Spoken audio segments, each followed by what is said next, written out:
Hey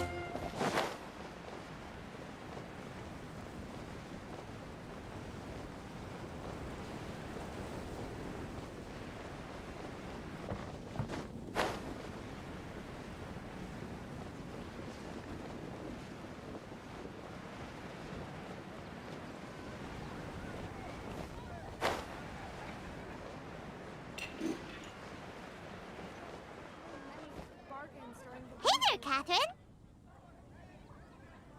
Good day, you two. It's nice to see you here at this festive time. So, got any jobs for us? I'm afraid I'd struggle to find you any commissions in the near future. With the arrival of the Windbloom Festival, the only task most Mondstadters are busy with is preparing gifts for their loved ones, but it's customary to do this oneself without assistance. Think of this period as the off-season for the Mondstadt branch of the Adventurers Guild. Spring is here, love is in the air, and everyone wants to relax and enjoy themselves. Even the cats at the tavern next door have been getting lovey-dovey with one another recently. Ew. Gross.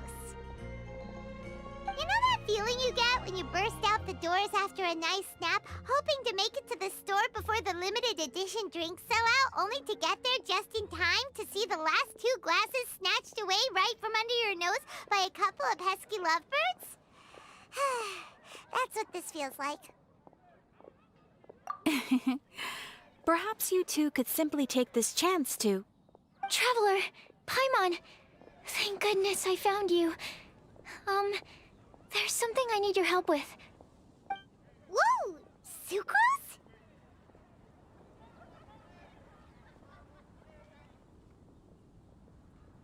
Go ahead, Sucrose. We don't have anything else to do right now anyway. Phew. Okay. Here's the situation. I've been appointed as the Windbloom Festival's special ambassador by the Knights of Favonius this year. My task is to do good deeds for people during this festival of gratitude and love. Nice one! So how did they decide who to appoint anyway? They spun an empty bottle donated by Angel's Share inside a circle with all our names on it. Whoever's name the bottle stopped at got chosen. I think so too. But everyone said that it was to make it fair, so everyone had an equal chance to become the special ambassador.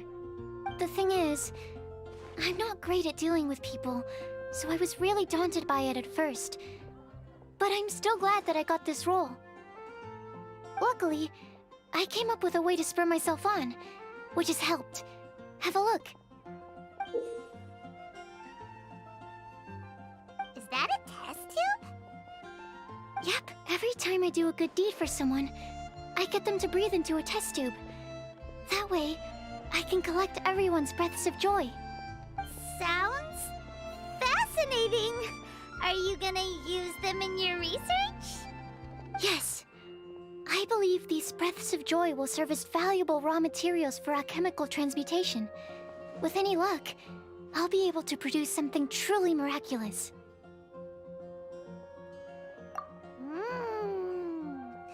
Darn, now Paimon's hungry. Wait! You're doing this on purpose, aren't you? Actually, I meant something even more exciting than that. I can't say for sure until I have more test results to confirm my hypothesis, though. Alchemists mustn't make claims they can't live up to. Anyway, I'm still missing one final breath of joy. Oh, is that all you need help with? That's easy. Just treat Paimon to a sweet madame. Then you'll get your last breath of joy. Hey, come on! Paimon's doing her best to help, okay? So, does it need to be more like official or ceremonious or something? No, joy isn't measured in those terms at all. Let me put it this way. Have you ever planted a fruit seed and cared for it while it grows? In the same way that those tender, sweet fruits are the product of your time and effort, the amount of joy derived from an experience is positively correlated to the degree of hardship overcome during it.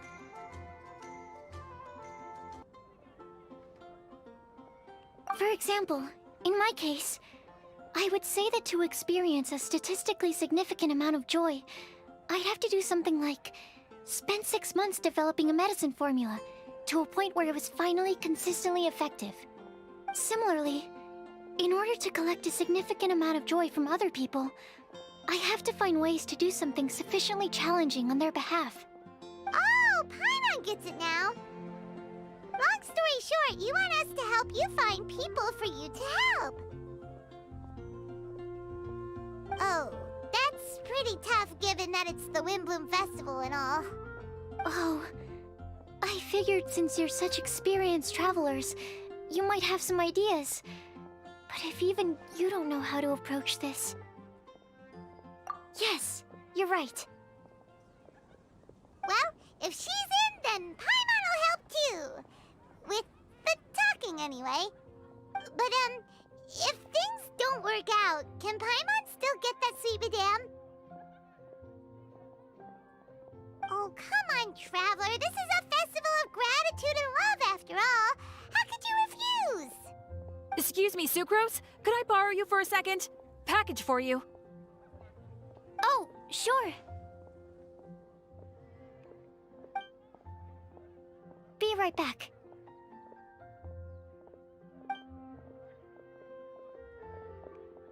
Wait! Is that who Paimon thinks it is? That's Kale, right? When did she arrive at Mondstadt?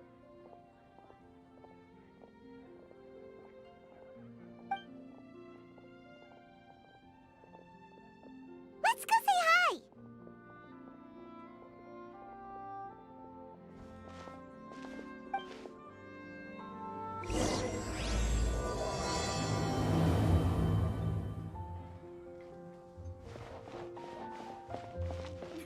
And that's everything. Are they all in satisfactory condition? Yep. Thank you, Marjorie.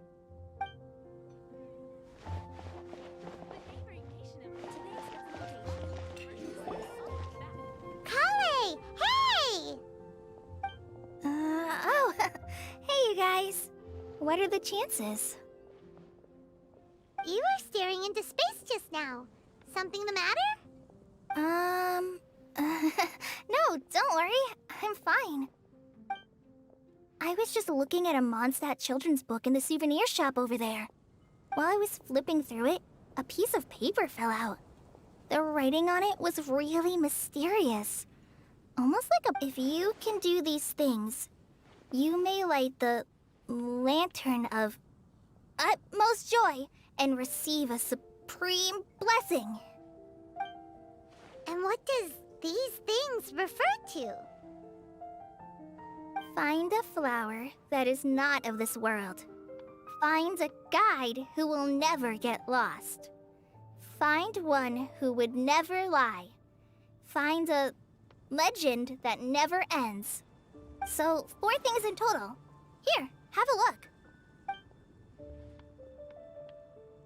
I asked a lady who owns the store about it, but she said that she didn't know anything about any paper slips.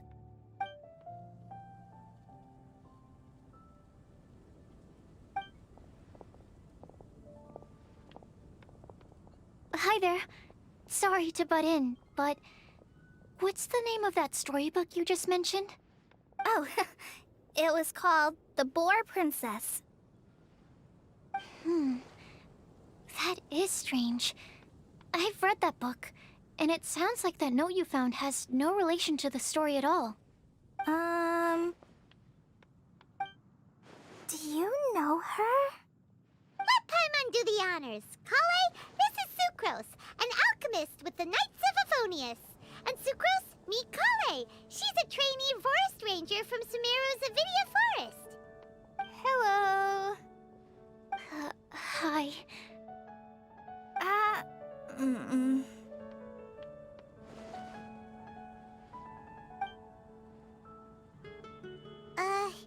This is getting awkward fast. They're both so shy. So, Sucrose, what are your thoughts on this prophecy? Could it be real? Without having done any research, I couldn't comment definitively. Hmm. But if you want my subjective opinion, I don't think that it's a nasty prank or anything. The only people who read children's books are those with a childlike wonder and imagination. Or children, of course. I'm sure that whoever put this prophecy there would understand that. Would they really do this just to spread lies and ruin someone's innocence? I can't imagine anyone being so cruel. That's a great take. I love it. Exactly. Who would want to hurt a child's feelings? Okay, so what do you think the blessing is, Sucrose? If I had to guess, maybe a fairy that can make people's wishes come true or something? I haven't read many fairy tales, so this is pure speculation. With no other information on hand or prior research to compare against, I'm afraid it might not even be worth considering. Wow! Her guesswork is really good, though. I want to pick her brain some more. But will she find it annoying if I keep asking her questions? We've only just met after all. What's the best thing to say to someone you're meeting for the first time?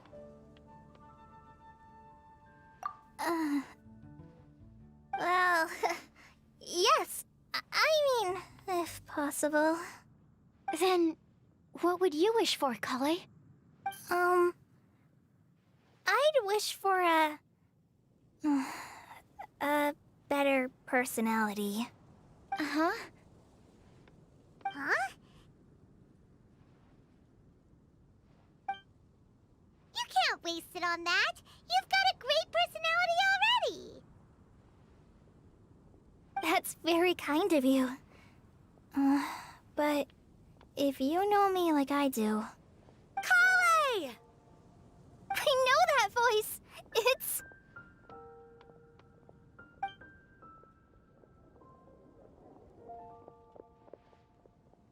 Kale! Oh, you made good time, huh? You're way earlier than I expected. I spotted your green hair way off in the distance.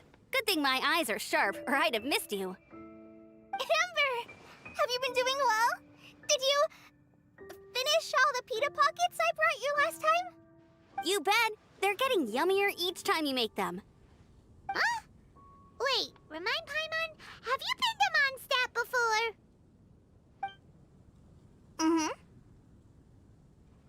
A long time ago, I had a lot of help from a lot of people here in Mondstadt. So ever since my Elizar got better, I've been looking out for an opportunity to come back to Mondstadt and tell them all the news that I've been cured. Thanks.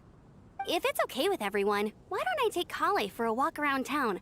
I'd like to show her some of the places she didn't get to see last time. Of course. Fine by me. Sure, go right ahead.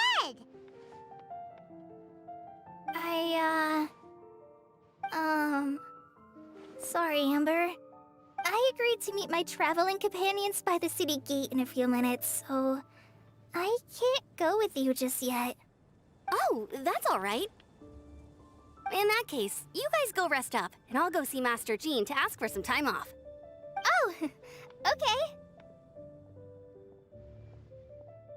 Traveler Sucrose, could you look after Kale for now? I'll come get her later and take her out. There's still a whole bunch of people I need to introduce her to. Sure, no problem. Awesome. See you later then.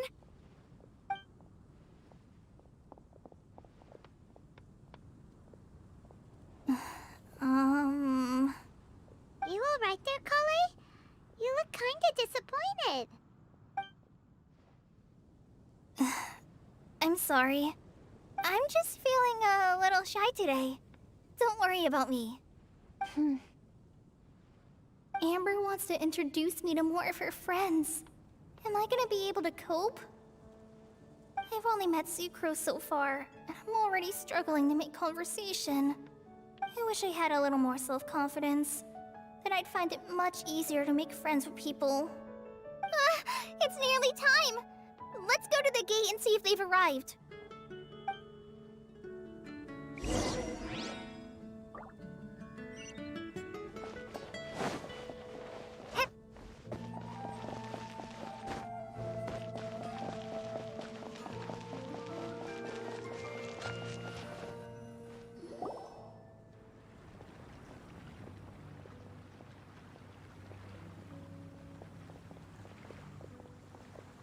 Why is this humble windmill such a great view? I mean, it's understandable. It must have been a long time since you last came to Mondstadt. Because it is the true Great Vayu Viastra?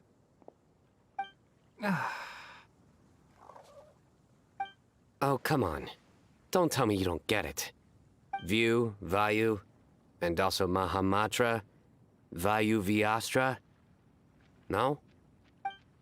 Kainari! Sino! Over here! Whew, am I glad to see you.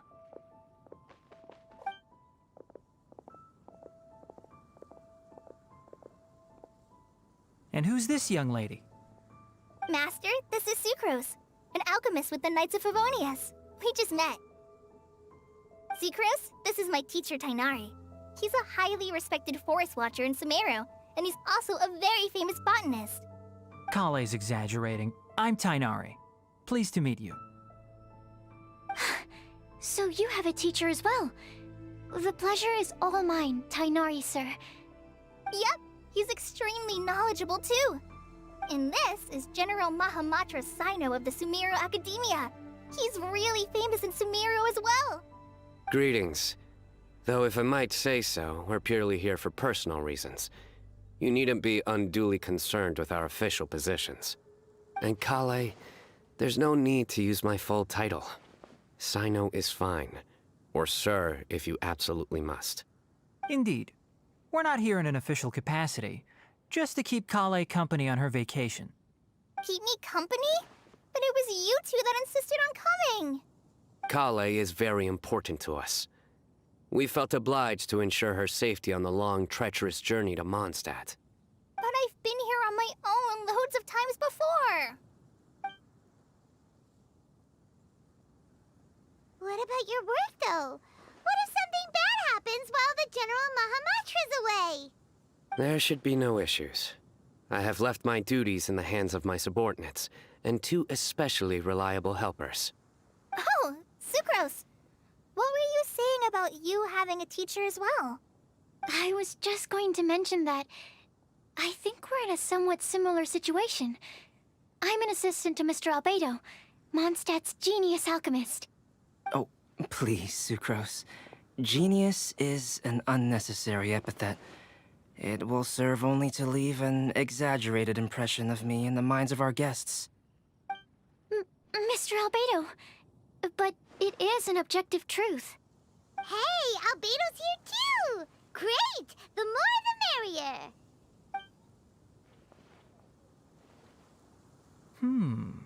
So tell me, Sucrose, since your specialty is bioalchemy, what do you know about the antitoxic properties of the calla lily? Wait! Can we hold off on the nerdy topic for now? Paimon doesn't want to be left out. Oh, as it happens, I've studied the calla lily in quite some detail before, with it being a species native to Mondstadt. I wrote a whole report on my findings. If you're interested, Mr. Tainari, sir, I can go get it for you. We're supposed to be here on vacation, and you're already thinking about how to improve your herbal medicines? Also, I thought we'd agreed to take on new identities for this trip. What new identities? Mine was Adventurer Sino, skilled desert explorer. Tainari's was technological consultant to the treasure hoarders, and Kale's was traveling musician. Very much so. I do wish some of the less cautious adventurers in the Avidya forest would consider coming to Mondstadt instead. What Philanimo mushrooms lack in texture, they make up for in not causing vomiting or diarrhea.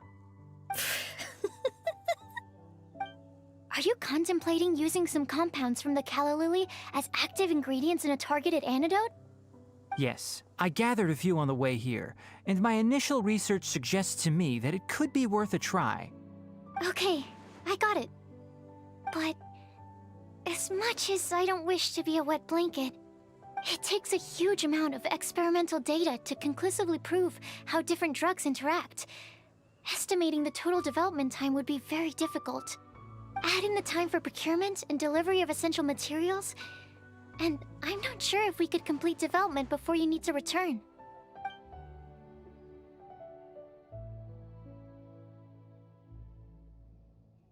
Then please, allow me to help. Mr. Albedo. Apologies for my tardy entrance in the present discussion. I understand you're looking to make an antidote for poisonous fungi, correct? If you happen to have some samples with you, or relevant documentation on hand, perhaps you might give me the chance to review them later. But before that, I invite the three of you to look at this.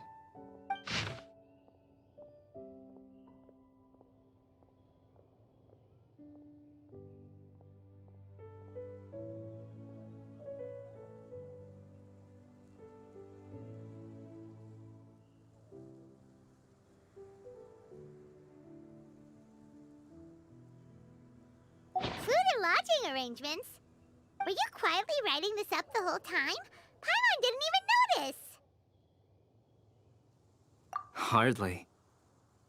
Rather, I should apologize for interrupting a serious discussion between trained professionals, especially after they've traveled so far to be here, when I myself am neither an adventurer, nor a technological consultant, nor a musician. Nevertheless, I would encourage you to have a knowledgeable local arrange your detailed itinerary while you're in Mondstadt.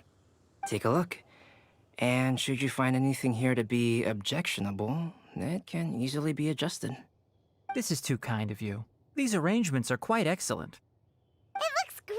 Even Paimon feels like tagging along for the food and board. That's why it's called tagging along! Very comprehensive.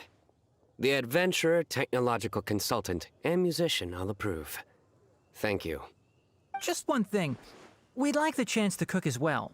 Why don't we change the group dinner to a camping and cooking trip? I'll help pitch the tents! I can help too. And Paimon will take her to Good Hunter to order some starters. Mondstadt's cold-cut platter is not to be missed. Great, then it's decided. Sucrose and I will bring the three of you to your inn for a quick rest. You two, let's meet by the lake this evening.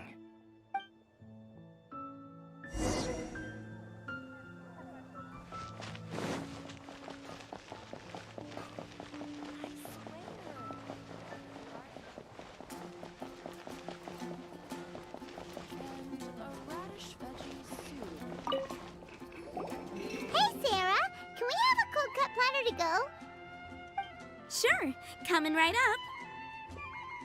Would you like anything else?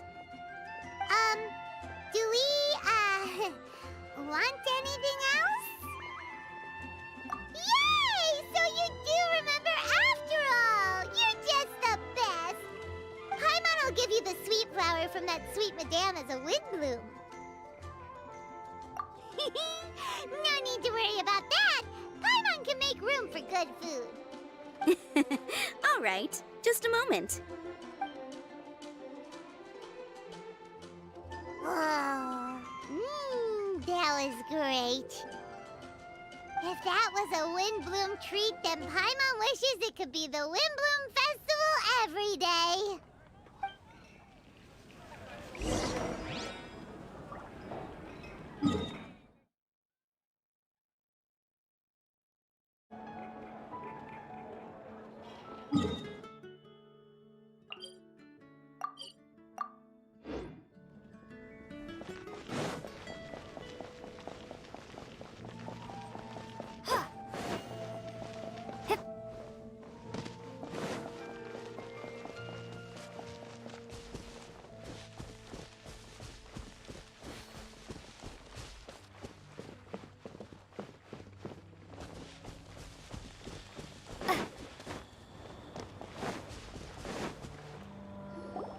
All right, looks like we're all here.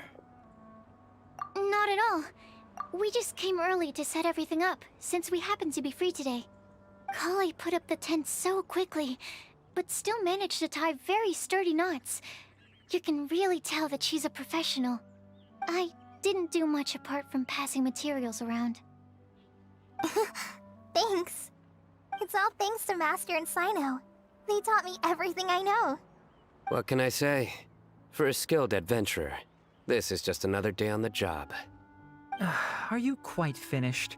Or were you going to sing each other's praises till the moon rises? Come on, let's all sit down.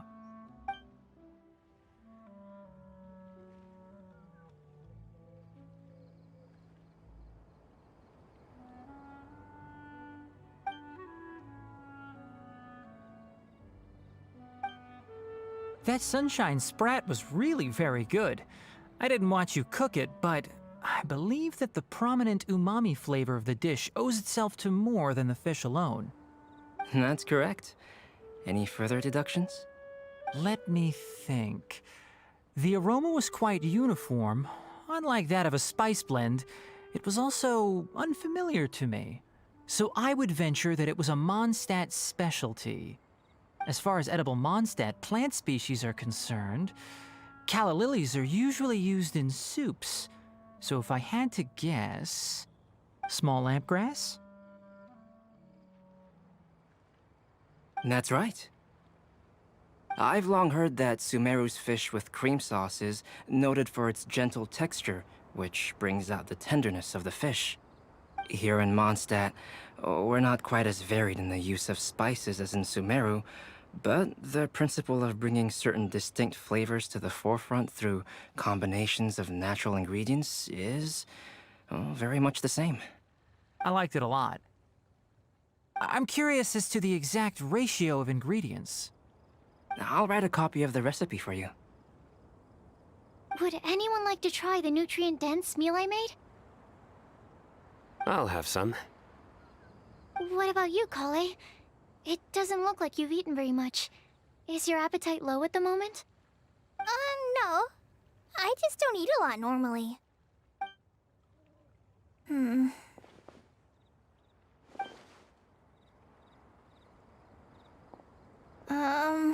Sorry.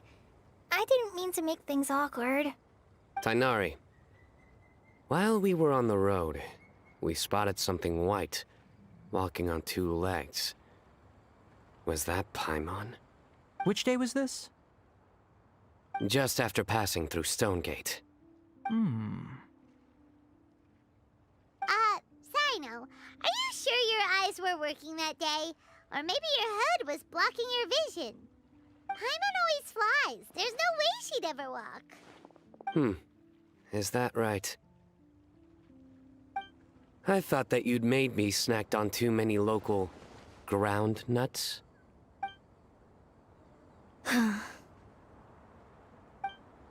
No? Not funny? Ground, you know. As in ground up, but also the ground. Ground nuts make you fall to the ground.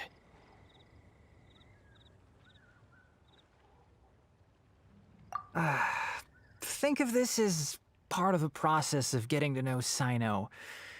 On the bright side, these jokes show that he thinks of you as his friends. Still, we could test the hypothesis. What hypothesis? That plant species indigenous to Mondstadt may have an effect on the motor functions of flying lifeforms. Hey! Paimon's not your test subject! Anyway, by your logic, wouldn't that mean that eating, say, Zaitun peaches, that would make a sick Paimon peachy in no time or something? Hey! Not you two! I think the Traveler and Paimon's conversations are more entertaining than Sino's jokes. I see. You must have been keeping quiet about this grievance for quite some time now. You seem much cheerier now that you're here in Mondstadt, Sino. Actually, it feels like you're a completely different person. That's because I'm Sino the Adventurer. It's not? In fairness, you only saw him in his work mode while you were in Sumeru. He's actually like this most of the time when he's in a good mood. Yep, it's true. Sometimes when he's eating, he'll grumble about how the bowl is too shallow for the amount of food it contains and other random stuff like that. I understand. Then allow me to reintroduce myself. Before, you knew me as General Mahamatra Sino. Now, please see me as Sino the Adventurer.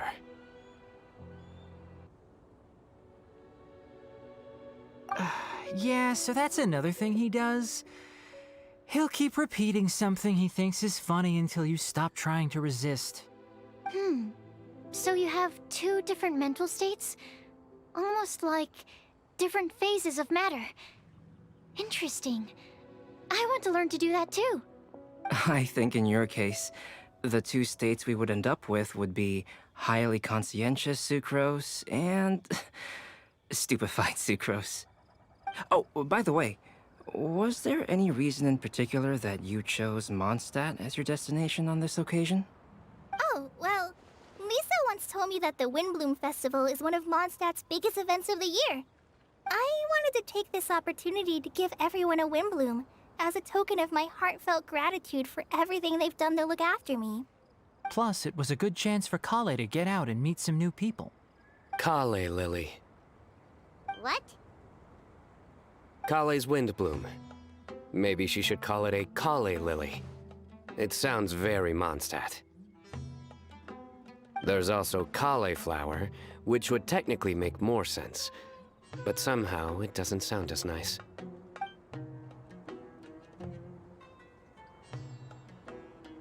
Moving swiftly on. Wow, he just completely ignored the joke and carried on the conversation. Guess sometimes that's the only way forward. Sumeru's been through some major changes recently, and things at work have only just started to calm down. I don't get many opportunities to take a vacation, and this was a chance to join Kale on her trip while also learning a few things about Mondstadt's flora and fauna that I'll be able to pass on to my peers and students on my return. Two birds with one stone. How about you, Sino? I came to ensure Kale's safety. That's just an excuse. Plain and simple. Also, there's the matter of a Genius Invocation TCG custom-made card back. Aha! So you did have an ulterior motive. Have you all played Genius Invocation TCG before?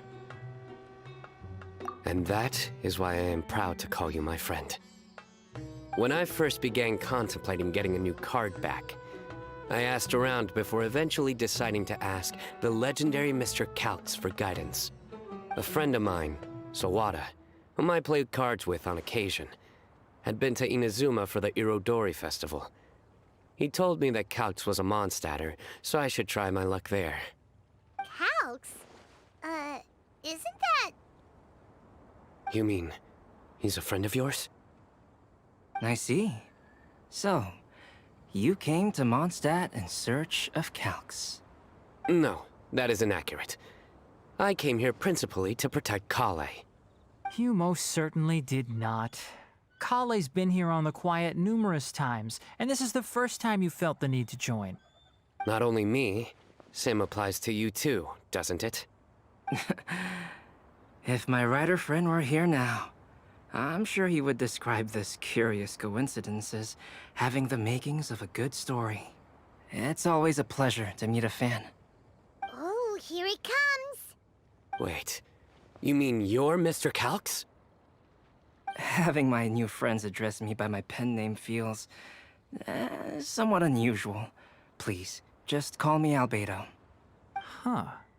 So you're Calx. Sino's been talking about you non-stop recently. He's intent on getting you to design a bespoke card back for him. You didn't have to say all that.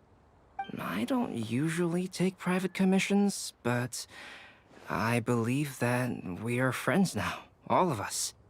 Our conversations have been deep and interesting, and Sino, your passion for this game is indeed one of a kind. I can see it in your eyes. Obviously. And given that you've come all this way from Sumeru to see me, I'd be quite honored to take this commission. Wow, your teacher's so nice. I feel the same about yours. Well, they definitely have different personalities, but they're similar when it comes to their character. So, how much should I budget for the timeless masterpiece you will produce for me? Surely, timeless masterpiece is something of an overstatement. Any artwork fit to appear on the reverse of my card decks is by definition a timeless masterpiece, even if I do say so myself. Don't mind him. These TCG nut jobs are all like this. I see. So, this has an almost religious significance. Well, for starters, I'd like to hear a few more of your jokes. My jokes? You like them? I do. Really? I didn't see you laughing. Yeah, well, the joke's ability to induce laughter is a separate matter, but I certainly find them fun. If I might interrupt, does anyone else smell something strange? My nutritional meal! Will it be okay? Should we go over and take a look too?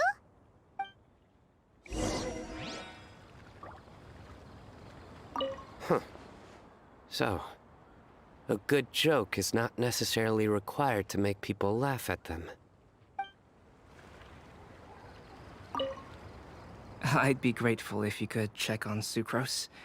As for our new friends here, leave them to me. Well, Albedo and Sucrose were delightful, but this was still an exhausting meal.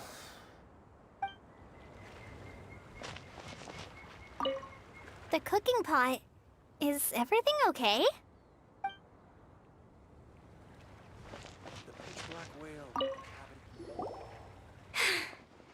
Only the base is burned. We can still use the cooking pot. It just needs a bit of a wash. Good thing Tainari's nose is so sharp. Has he been in this kind of situation a lot before? I know, it's just... I'm sorry to disappoint Sino. I guess we'll have to do this again another day. Oh, yes. I'm not sure if you've noticed. Kali seems a little... depressed. I noticed she was in a low mood when everyone was talking. Remember that note she received? I was just thinking. I want to try solving this riddle and giving Kali the chance to accept the blessing. Oh, yeah! She's the one who needs your help. Exactly. Maybe she'll be willing to breathe into my test tube. But anyway, that can wait. As much as I'd like to make progress in my research, I'd prefer to see her smile. All right, we'll help out too. You will? Then tell me, honestly, do you think that this prophecy is for real too? Uh-huh. Right. All right. Let's meet at the alchemy crafting bench in the city. I've got some thinking to do in the meantime. We're back. Oh, what a shame. You just missed a joke about windmills.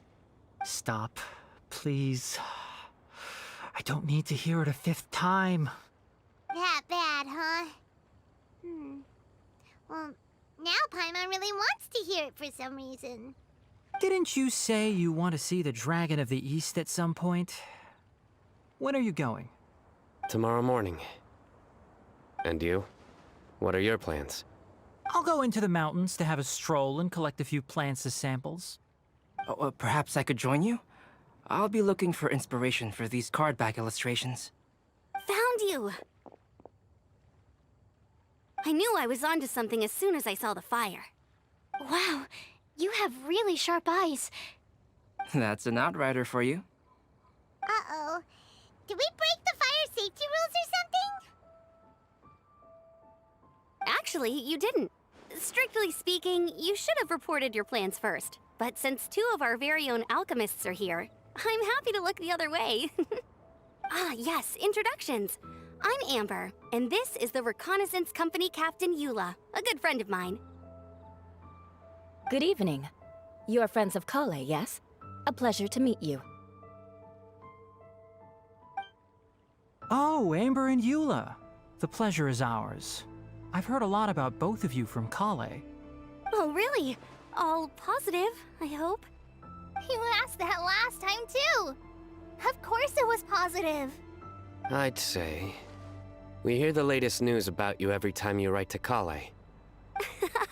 Glad to know we've made a good impression so far. Anyway, we're just here to collect Kale, so don't let us interrupt your chat. Come on, Kale. We're gonna take you to check out a few scenic spots. Okay, great! Still as high energy as always. You know Amber? Yes, we've met. She's Kale's most important friend.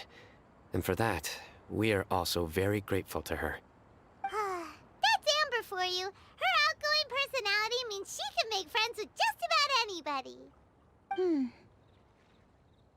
It's getting late, and we still have a lot lined up tomorrow. I suggest we all head back and get some rest. All right, I'll start packing up.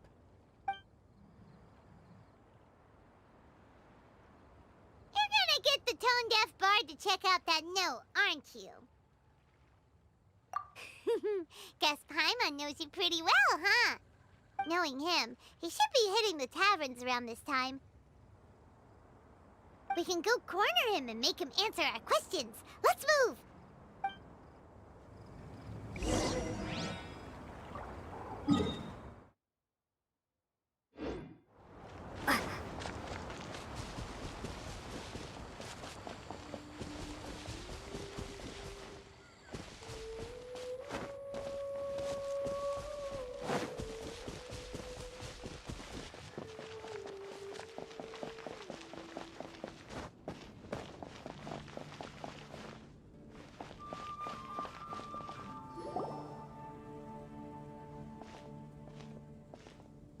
Oh, it's been a while. Paimon called it, tone-deaf bard drinking as usual. Put your drink down and get your game face on. We've got some important questions for you, mister. Okay. So, what do you make of it? Aren't you forgetting something? It's the Windbloom Festival right now. You can't just go around asking people for help so blatantly. Ugh.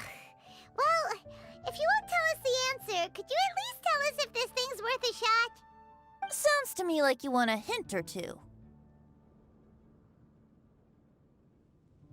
A fine answer. The person who wrote this prophecy is very powerful.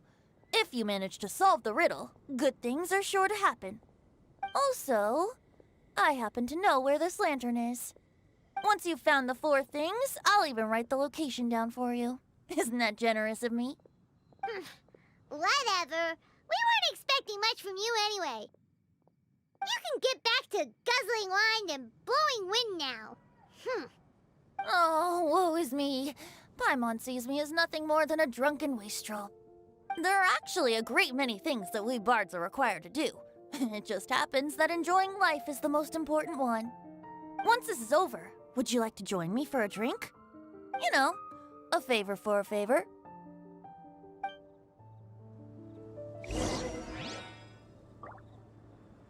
Or given the way that you're staring at me, perhaps you'd like to get me that drink now? I, of course, would be most amenable to that. But I believe you have friends waiting for you. Don't worry, there'll be plenty of time during the festival.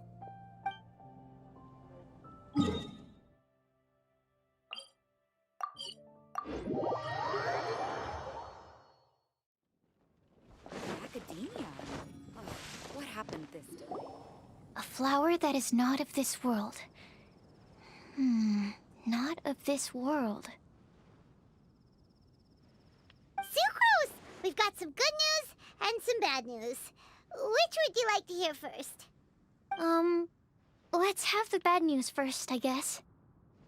Huh? Really? Don't most people usually want to hear the good stuff first? Oh, all right then. Basically, we went to Windrise to divine the breeze. The wind said that the prophecy is real and that your idea is a really good one. That doesn't sound like bad news. So what's the real bad news then?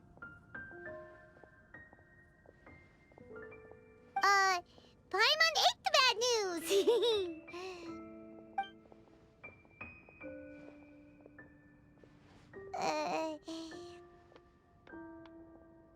Sino. If it's not funny, then it's his fault. It's fine. Well, that puts my mind at rest. Now, back to the other issue I've been mulling over. I was thinking about the flower that is not of this world. It could mean a human-cultivated variety that doesn't occur in nature.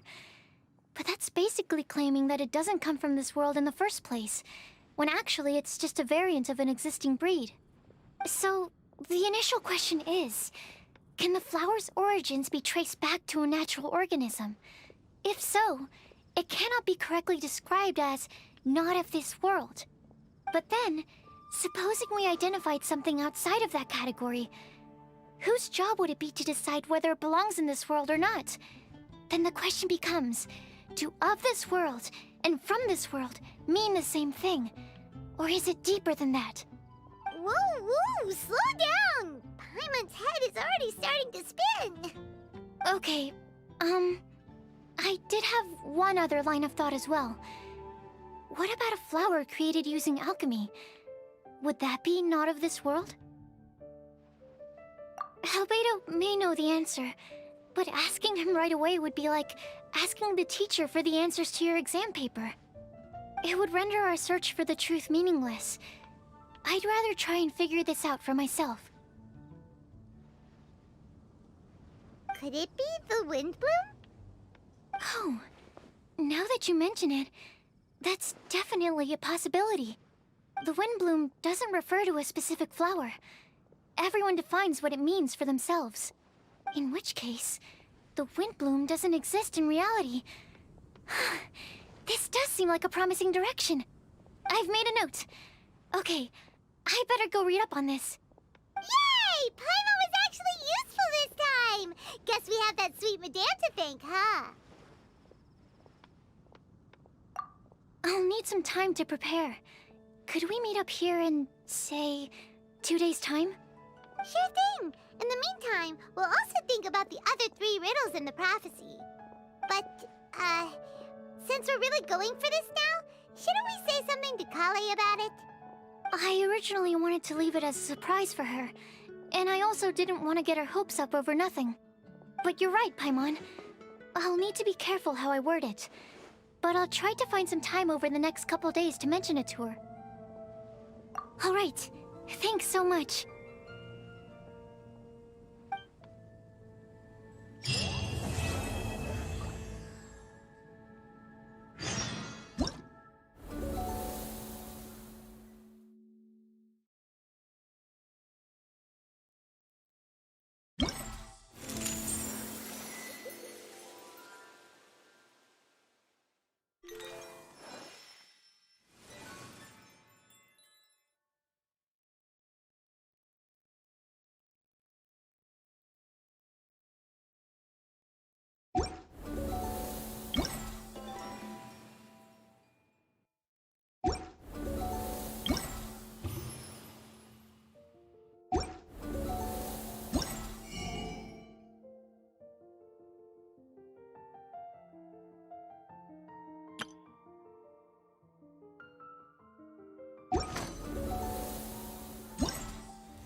Traveler, Paimon. I only just arrived myself, so I'm still getting ready. Ah, and Kale just passed by a moment ago. She said she had some things to sort out at the inn where she's staying, but she'll meet up with us when she's done. Apparently, Tainari and Sino both went out, but she stayed behind because she wanted to help us. Not too bad. After reviewing it again with fresh eyes, I came up with a new theory which seems to hold some water. I'll attempt to explain it as simply as I can. I believe that each of the 4 things in the prophecy refers to a different field of knowledge. So, in a way, the prophecy is a test of the reader's intelligence. But it's unlikely for any one person to have expertise in all these different areas. So I suggest that we seek out one expert from each and get their opinion. Also, in 2 out of the 4 areas, the prophecy seems to want us to find specific people. It may even turn out that the people themselves are the answers. So it sounds like we should put our heads together and list out the people who can help us. Exactly. I think we can go through each riddle in turn and generate 4 groups of names to match the 4 questions. Alright, then let's start from group 1. The first riddle was, a flower that is not of this world. Personally, I would still go with Albedo for this one. Alchemy is the most likely to have to do with otherworldly things, and he is by far the leading expert in this regard. Exactly! You're the creator of the tetratanic sweet flower. Who knows? Maybe that's the flower we're looking for. Huh? You really think so? Oh, but what about Tainari? He's a forest watcher and knows all about plants. If it's a flower we're looking for, maybe he's the man for the job. All right, I'll add him to the list as well. On to group 2. This subject is a guide who will never get lost. That's kind of abstract. Does it just mean someone who never loses their way? Wait, but they have to be able to guide others too, so it's not quite as simple as that. Oh, you mean Mona? Yeah, she definitely count. Mona. Yes, she certainly seems very confident, and she can use her astrology to guide people. Would Bennett count? Well, his luck's so bad that as long as you go in the opposite direction from him, you'll always be going the right way, right? I see. I suppose I can't argue with that logic. Add him to the list. Finding everyone won't take long, so one extra person won't hurt. I know. Would Outrider Amber be a valid candidate for this category as well? Yeah, she would! She's got a great sense of direction after all. As a matter of fact, when the Traveler and Paimon first came to Mondstadt, she was actually the one who gave us directions. Yes, she's certainly a good guide. Is there anyone else? Let me think. Yes, I believe there may be one more. Albedo once made a set of equipment for Mika from the reconnaissance company. He's their surveyor and an exceptional pathfinder. He's even instructed others in the discipline of surveying before. So, in my view, he's highly unlikely to lose his way and would be very good at helping others find theirs. Cool! Another one for our list! Wait, Kale should have been here by now. Wonder what's taking her so long. Sorry, could we continue our chat somewhere else? Oh, you wanna go see how she's doing, right? Sure, let's all go.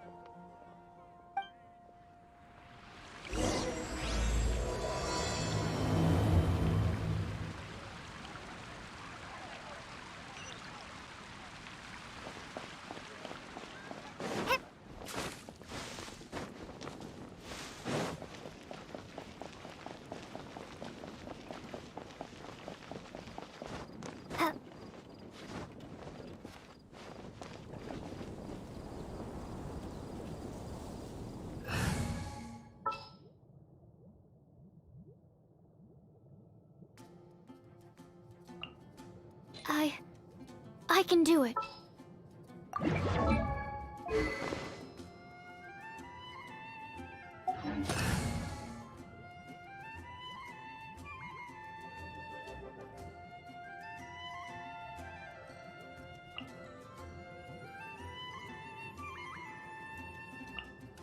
Some in-the-field research? Hi, Kale. Hope we're not intruding or anything. Is everything okay? Sucrose! I was preparing some stuff. Is it time already? Oh no, I'm sorry.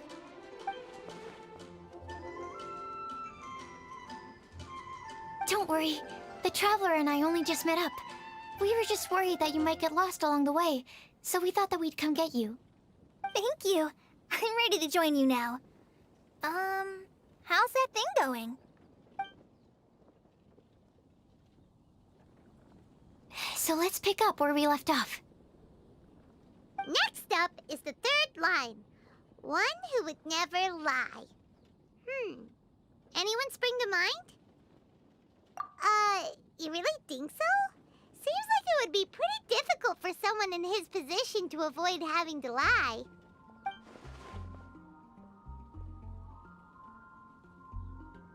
Then what about Kaya? He's the cavalry captain and a rather popular figure, but... You think there's something fishy about him too, huh? Yeah, he's definitely a sneaky one. Bet he lies all the time. I can't help but agree with you there. There's the tone-deaf bard. But on second thought, he wouldn't qualify either. He talks way too much nonsense. Is there anyone else we're missing? Acting Grandmaster Jean? She has a good name in that regard. But from what I know, she sometimes covers up the truth out of concern for those around her. For example, when Lisa loses track of time in the library and misses her patrol shift, Jean will come up with some excuse, like Lisa's ill today. Also, she sometimes makes up stories to get Clea to behave, like the one about the big monster that comes to catch naughty kids who don't go to bed on time. Do you think that rules her out? White lies are still lies, but do we really have to reject her because of some harmless fibs? It's not like she had evil intentions.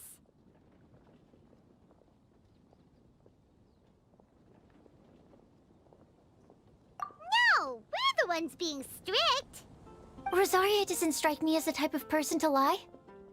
Oh, Kale, you probably haven't met her yet, have you? She's a sister from the church who looks, a little scary and not very sociable.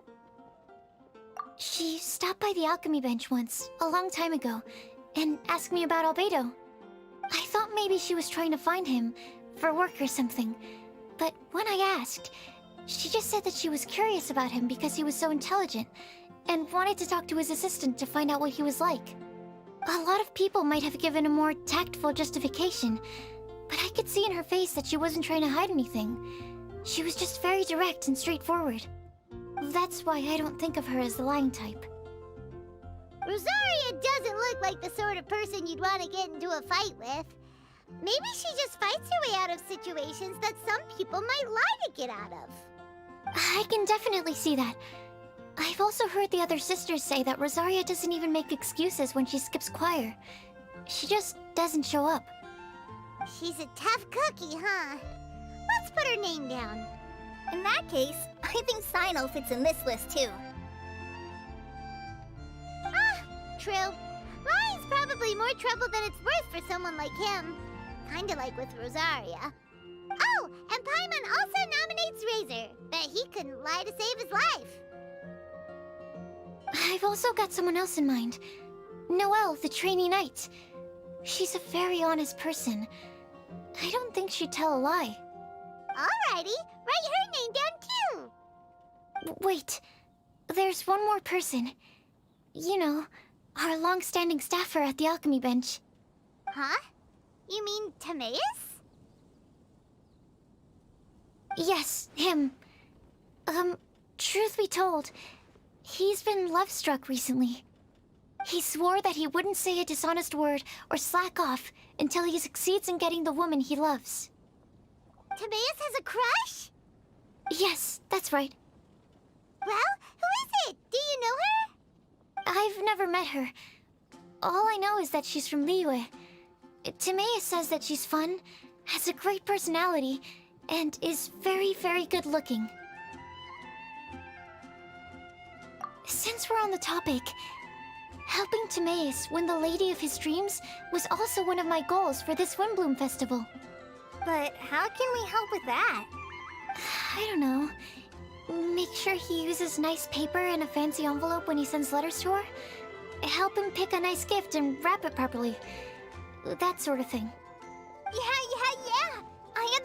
situation once in the Avidia Forest. I helped another forest ranger out by delivering a love letter to the coworker she likes. Yep, that sort of thing exactly. Oh, also, I helped him with some of the groundwork for one of his research projects. He must have appreciated it, because he gave me a refrigeration device that he's been developing as a thank you gift.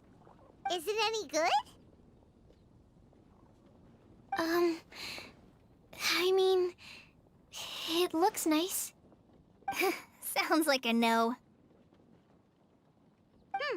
Alright, guess we'll put Loverboy down on the list then. Okay, so last of all, we have a legend that never ends. Anyone come to mind for this particular line? Lisa, perhaps?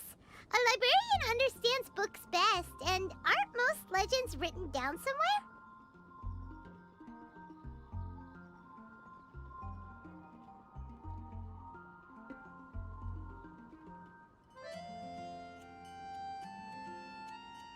When I think about legends, fairy tales and picture books come to mind. Maybe Kale. She read a lot of fairy tales when Tainari was teaching her to read. Oh, Do I count? of course you do. I'll put you on the list. I prefer to read things like an illustrated analysis of alchemical substances and their uses, the fascinating principles of crafting, and hypotheses of life. Point taken. Paimon didn't quite understand any of those. Klee might be a good choice. Her mother, Alice, is a renowned traveling author, so I'll bet she's been exposed to all sorts of myths and legends.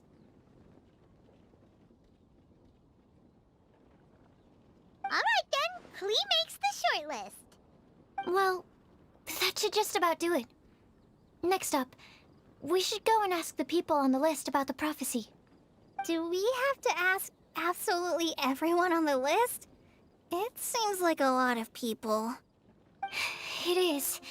So, I was thinking that perhaps we should split up. That might make our search more effective. Okie dokie. Also, I've thought of a method of gathering feedback. No problem. We can do that. You and the Traveler are practically joined at the hip, so you two can go together. I'll pair up with Kale. Capable Kale and sensible Sucrose. Sounds like a winning combination. Okay. I promise I'll help. Capable Kale. Yeah, I got this. Rest assured that the unbeatable Traveler and Paimon will do our part too. Off we go.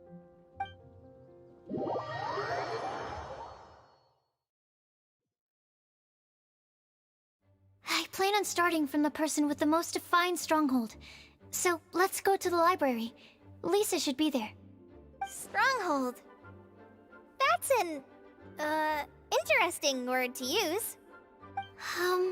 Maybe den? No, that's even worse. How about layer?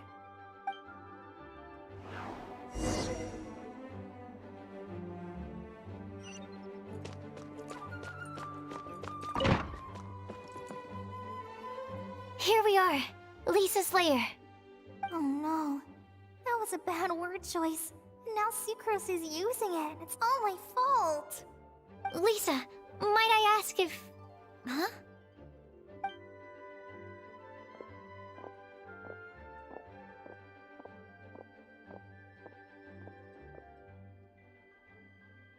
Sucrose. Kale. What are you doing here? I can only sucrose that they were Kale-ing on someone. At least that's as far as I know. Oh, please, just stop it with these puns. I beg you. Are you trying to win worldwide fame for unfunny jokes? Is Lisa not here at the moment? Surprising, isn't it? She went out. I'm afraid it's just us here looking for information. Except me. I'm not here for information. Like you, I came here for an abortive search for the librarian, who is also my academia senior. Oh, So you studied in the same darshan as Lisa? That's right. Her mentor in Sumeru was also my benefactor. We were both Spontamod students. Wow, that's cool. But wait, we're getting sidetracked. We came here to look for some information. Kale and I are investigating a prophecy, and we were hoping you all might be able to help. Oh? What sort of prophecy?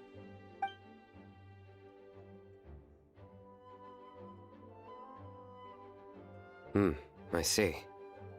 You want to ask them about the flower that is not of this world, and me about the one who would never lie. But there's no rush. You don't need to answer right away. We're just here to tell you about the situation. You can take your time to think it over and submit any thoughts you have in written form to the Sucrose mailbox. The Sucrose mailbox? Yep. I was thinking about it on the way. And although they seem like trick questions, there's a lot to mull over once you get down to the details. A quick answer off the top of your head might not go into enough depth. So, I decided to place a mailbox next to the alchemy crafting table. Everyone can submit their written answers there when they're ready. We don't have to call it the Sucrose mailbox, though. It could just as well be called the Sucrose and Kale mailbox. Or even the Sucrose, Kale, Traveler, and Paimon mailbox. I think in this case, we can just go with your quick answer off the top of your head. Sounds like a good solution.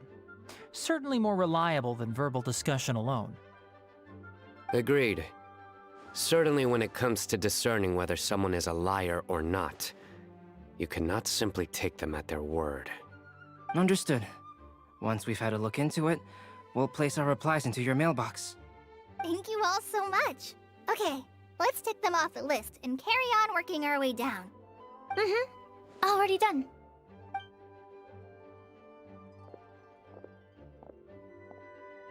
I'm pleasantly surprised to see those two introverts getting along so well. Do you get the feeling that Kale's return to Mondstadt has emboldened her more contrarian side? Yes, I'd noticed that too. Traveling and meeting old friends are both good for the body and soul. And isn't rediscovering one's youth while revisiting old haunts a worthwhile pursuit?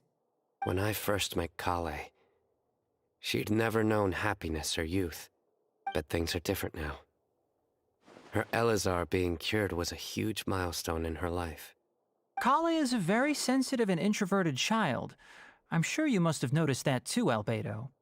From the time she's been in my care, I've observed that she's actually a very lively character by nature. But she had a very rough start in life, and it changed her. So, might I assume that your respective claims of looking for plants and artists in Mondstadt were just pretexts? I wouldn't say that. Both Kale and Genius Invocation TCG are very important to me. Would it really kill you to just say yes in this situation? Fine. Yes, we came out of concern for Kale. She's been back to Mondstadt of her own accord several times, but it has led to no significant improvement in her mood. Well, it won't hurt to give her some more time. I believe that Sucrose might be able to help her. Sounds like an extension of your own self-confidence as her teacher. You could say that. In a similar vein, I've heard that Sumeru scholars often build their social relationships based on their academic ones. Is that true? I suppose it might look like that from your perspective. Sumeru society is something of a special case. The reason it is known as the City of Learning is because all of its resources are in some way linked to academia. As such, academic resources equate to social capital. It is not unheard of, for example, for people to build a family in order to pursue further studies. But the relationship between the three of us is not an academic one turned social. We've never even worked on a paper together for starters. Oh, so the academic paper is the nexus of the academic family. Interesting. I would think of us more as siblings. An equal and pure relationship, unaffected by academic considerations. As much as I'd prefer not to admit it, that statement is not inaccurate. I can understand that position. I have a younger sister myself, and it's only natural for me to be protective of her. What you described fits the idea of a city of learning, as I imagine it. The family is where all social relationships intersect. As such, a family founded on common goals may actually be more stable. By the way, who's the eldest between you? Let's not go down this rabbit hole, please. In terms of age, I'm the eldest, of course. He just doesn't want to admit it. But your mental age is younger than that. I dare say even by enough to be the youngest sibling. Perhaps I could bring Kale into this happy family to be your elder sister. No. You will never see me admit to being the youngest sibling. Except perhaps as a last-ditch effort to turn the tables in a game of cards.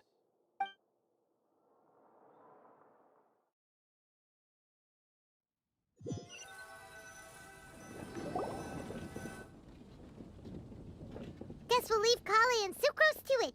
Fingers crossed all goes well for them. Now then, where should we go first? Let's try our luck at the bulletin board, shall we? A lot of people tend to show up there at some point in the day. Maybe we'll get lucky.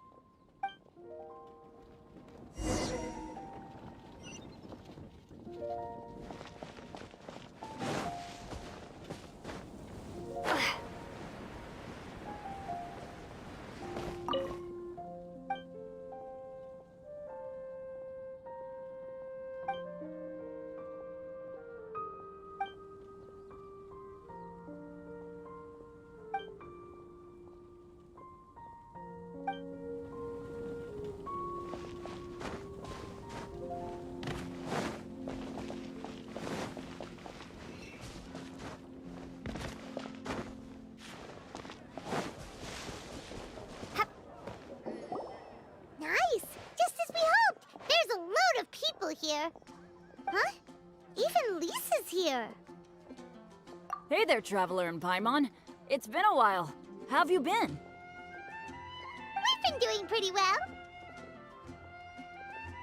You look surprised, cuties. Is it because of me? Teacher is not at the usual place. Oh, please. It's not as if I'm glued to my chair.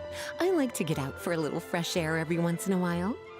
Mika's here today, so I thought it'd be a good time to introduce him to Bennett and Razor. They're all out and about quite often, so it's helpful for them to get to know one another. Hello, everyone. My name is Mika. I look forward to working with you. No need to be so formal.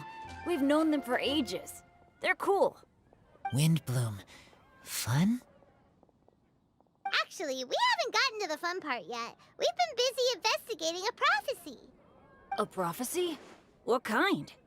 A good one or a bad one?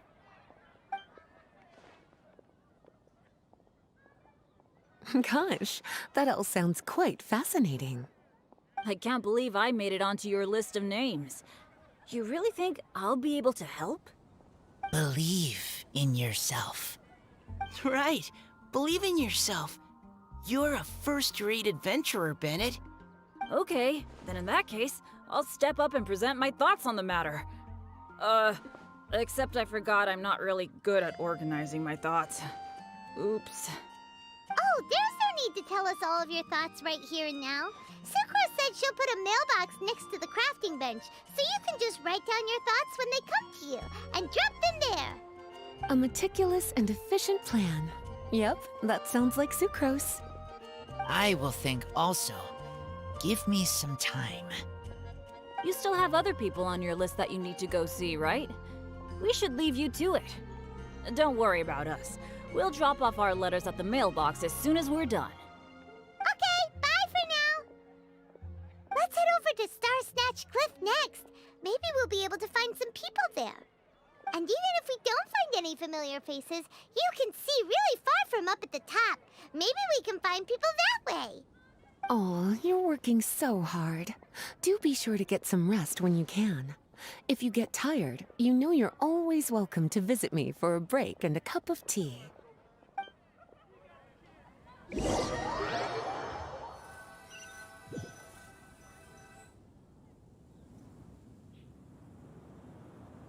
to next? Let me check my notes. Huh, this way. Got it. Kale, please follow me.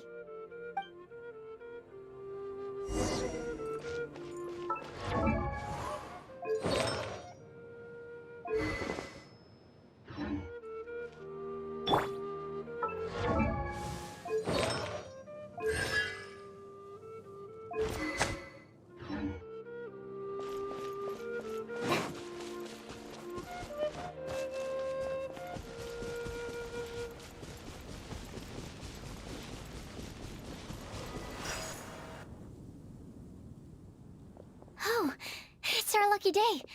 There are several people over there. Amber? Wow, and Eula's with her too.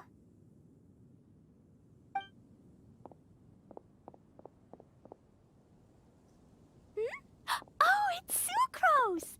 And Klee also spies the girl with the long scarf. Kale, we were just talking about you. Ah, right, I don't think you've been introduced to Noelle before.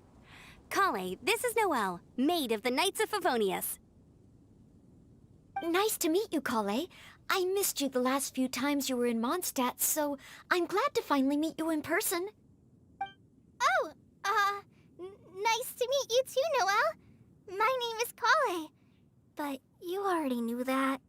Relax, you two. There's no need to be so courteous. We're not on some kind of diplomatic mission here. Klee, what are you doing here? Are you planning to blast some fish? Nope. Klee's on patrol with the other knights. Huh. Now that you mention it, it looks like everyone here is a Knight of Favonius except for Kale and me. I'd heard that there was a very young knight in the ranks, but it's still a surprise to see with my own eyes. Kale, what do you do? I'm a trainee forest ranger in the Avidia Forest. Trainee? It means I'm not officially a fully qualified forest watcher yet. I'm still learning. Oh, you're just like me. I'm still working towards becoming a fully qualified knight. Technically, though the distinction is hardly relevant right now. This isn't a very formal patrol. We're just chatting. Don't panic, Kale. Just pick a topic and join the conversation. Don't panic. Whatever you do, don't panic. It's just Amber and her friends. There's no need to be nervous. Let me guess. Were you chatting about the new guests in town? Yup. A few folks from Sumeru have come to visit, so we're brainstorming a few nice surprises for them. Amber! Sorry, At least I didn't say anything about what the surprises are. Oh no. How am I supposed to join this conversation now? What do I say to that? Speaking of nice surprises, we've actually had a fairly big one recently. What kind of surprise? Tell me! I'm saved. Sucrose is giving me a lead-in. Now, I just need to follow on from what she's already started talking about.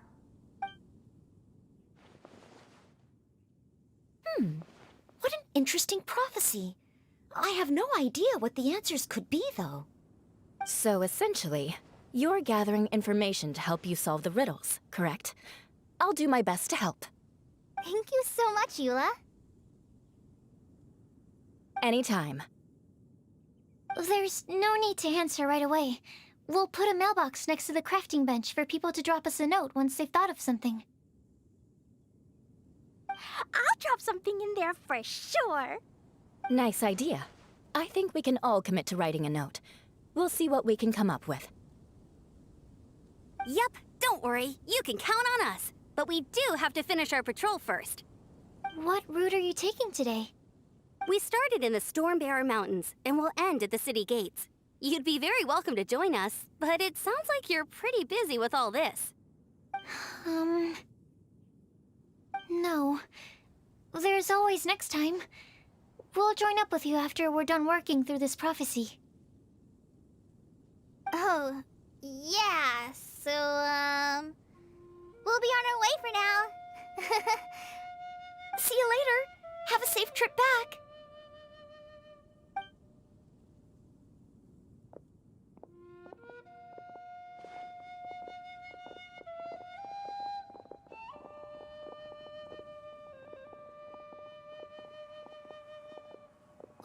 okay, Kale?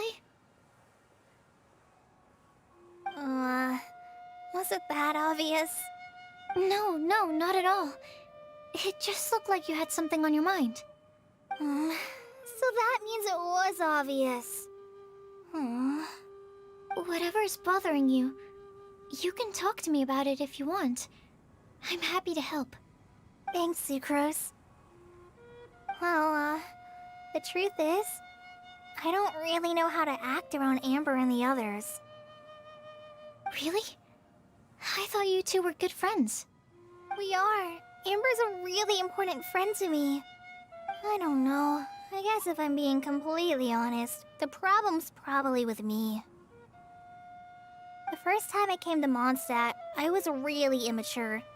I didn't want to let people in, and I was generally pretty awful to everyone. Amber was the one person who didn't give up on me, and if it wasn't for her persistence, I wouldn't have found a friend at all. Without Amber, I might not even be here today. And because of that, I really look up to her.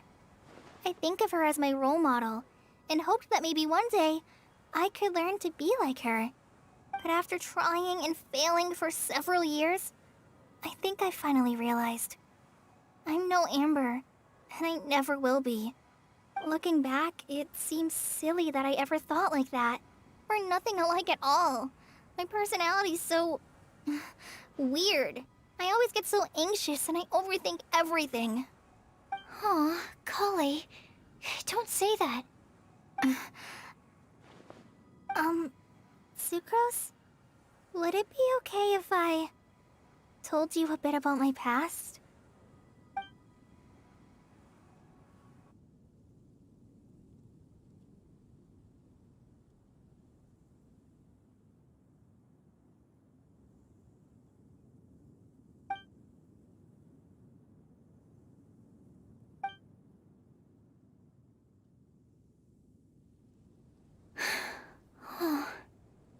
I already knew bits and pieces about her, but still, why did she have to go through all that? I'm sorry. We've only just met and I'm already dumping all of this on you. This is why I get so frustrated at myself. I'm always doing this. I get into a spiral of self-doubt, and then I end up having to find somewhere to vent it all out. No, it's fine. I'm really glad that you're willing to tell me all this. People don't open up about their deepest feelings unless they really trust the other person. Don't you think? At least, I think it's kind of an honor. And, I mean... You've probably noticed by now, but I don't have the best social skills either.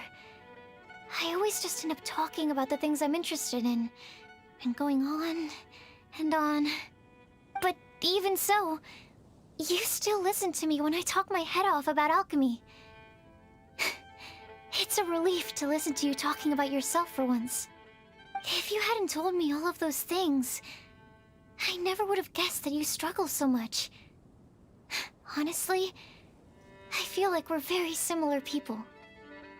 Really? Yeah. Everyone has their own problems to deal with.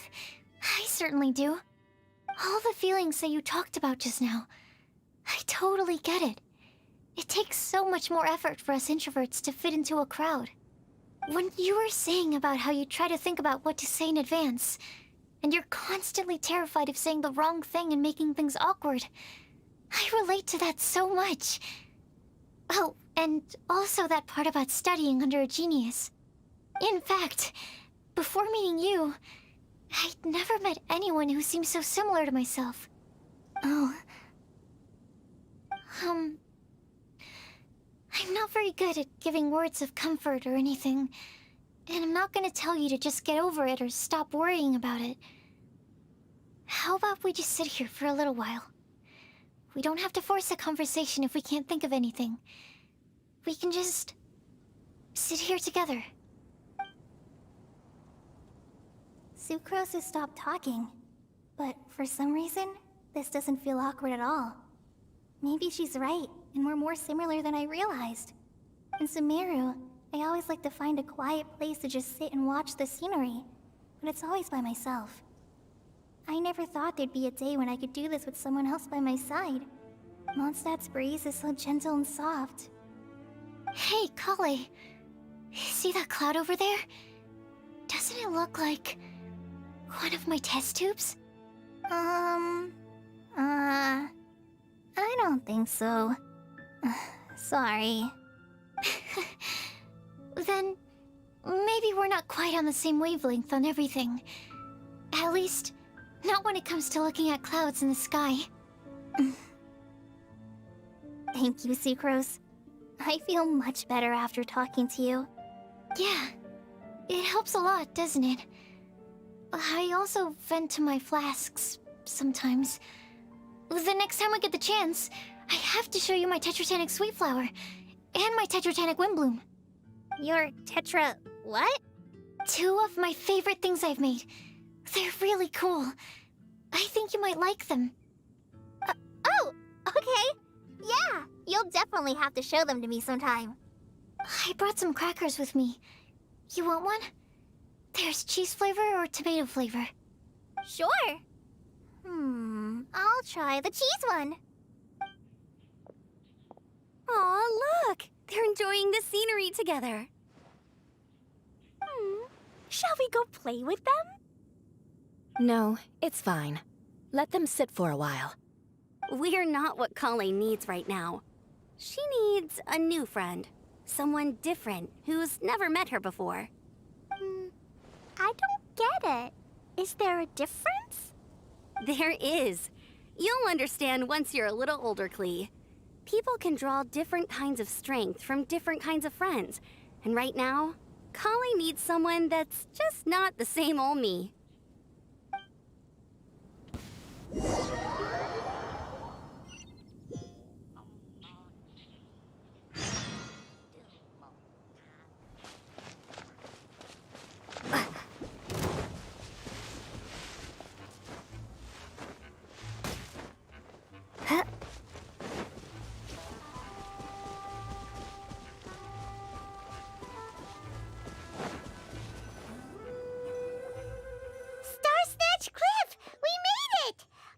Hopes we find someone we need here. Help! I beg you, please don't let go! Who's that yelling? Let's hurry and take a look.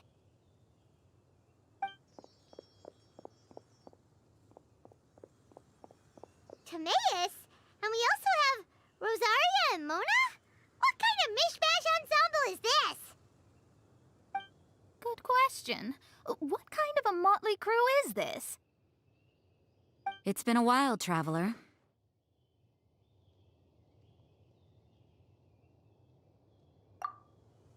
You two are looking pretty good. I trust you've been well. Yep, we're definitely faring a lot better than this poor guy on the ground. Hey, please don't rub salt in my wound. I really have been trying my best. Oh, you're one to talk. If this sister hadn't grabbed you in time, then you'd have been seriously hurt, if not dead. I know. I really am grateful, miss. I can't thank you enough. Don't mention it. Just lending a hand. Quite literally. And had she not lent him a hand and pulled him up, he would have gone tumbling down the cliffside. What happened? Did Timaeus almost fall off the cliff? Well, so what actually happened was I came to Star Snatch Cliff today to pick some flowers and ran into Mona on the way. She took a look at her scry glass and advised me to turn back because it would be dangerous. But you still came up here anyway? Yes, I did, because there's something I just had to do. Oh, I hardly think giving flowers to your crush is worth throwing one's life away for. It's rare to run into someone with a death wish in this area. I don't have a death wish. I just didn't think it would really come true. I mean, when Mona said it would be dangerous, I thought I'd be fine as long as I watched my step cautiously. I'm sorry, okay? I was wrong. I'm telling you, I'm just here chasing the love of my life.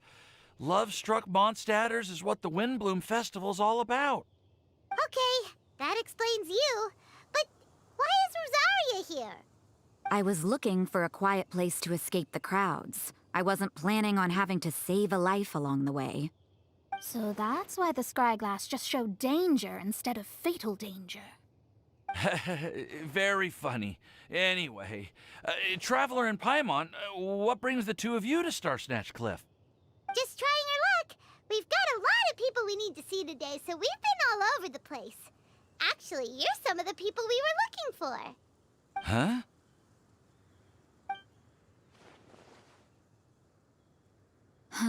I see. So, all we'll need to do is find some clues, make a note, and drop it off at the mailbox? I can't believe there's a prophecy like this, let alone that I have a part to play in it. Oh, I guess this means everyone will find out about my crush now. I came here because I wanted to give some Cecilias to the girl I love. They'll really suit her. She's... No, no one asked. Please, do not subject us to your gushing about your girlfriend. Oh, you saw right through me. You said you need clues, right? Well, in that case, Mona Magistus the astrologist will provide you with a personally handwritten letter. Just wait for it to show up in your mailbox. You can be on your way now. We won't keep you any longer. All right, then let's head back for now and meet up with everyone else.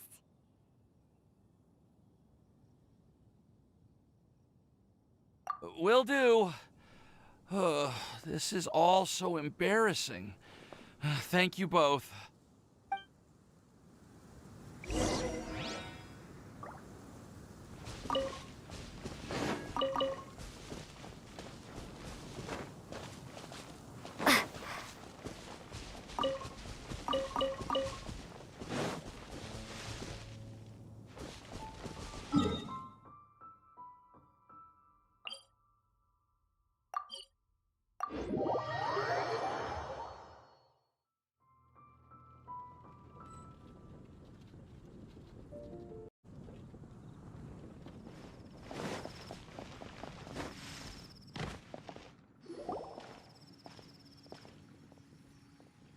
We're back! Oh, but it looks like you two beat us. Welcome back. Did everything go well? Yep, we managed to find and talk to everybody. We got back a little early, so we took some time just now to put the mailbox together. We got really lucky today. The vendors were feeling super generous, so we didn't even need to pay for the materials. It's just a shame that Kale got a splinter. Don't worry about me. I'm used to working in the rainforest. I get splinters all the time. I've already taken care of it.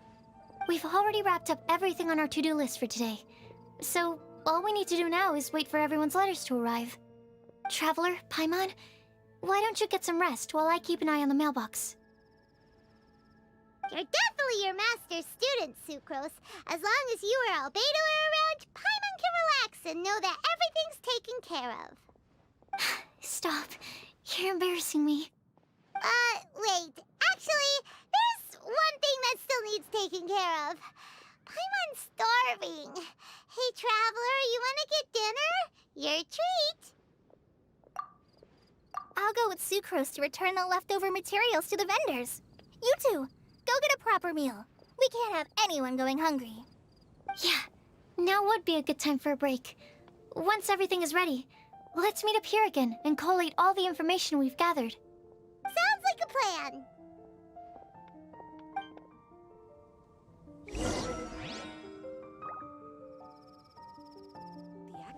The neighboring nation of Liyue has the most prosperous commercial port in all of Tibet.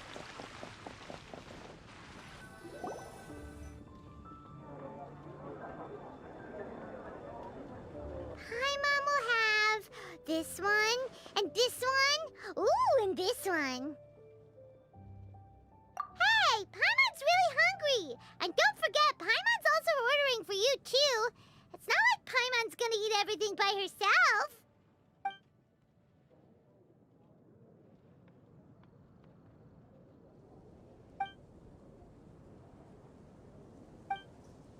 Ooh, Paimon Paimon is super full.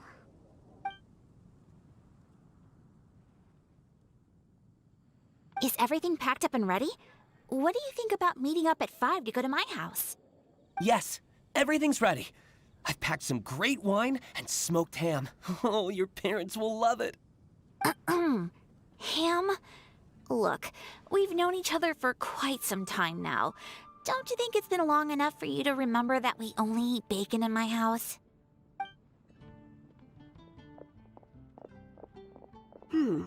I must remember to get some milk today on my way home. Please, feel free to pay a visit to Cat's Tail anytime. Enjoying the scenery? Oh, Tone Deaf Bard! Are you here for some food as well? Oh, I can put something on your tab? Well, that's a pity. I already had a few drinks before coming here. I shall take you up on your kind offer another day. There should be no shortage of opportunities in the future. Anywho, you should be getting ready to thank me. I come bearing good news. What kind of good news? Behold!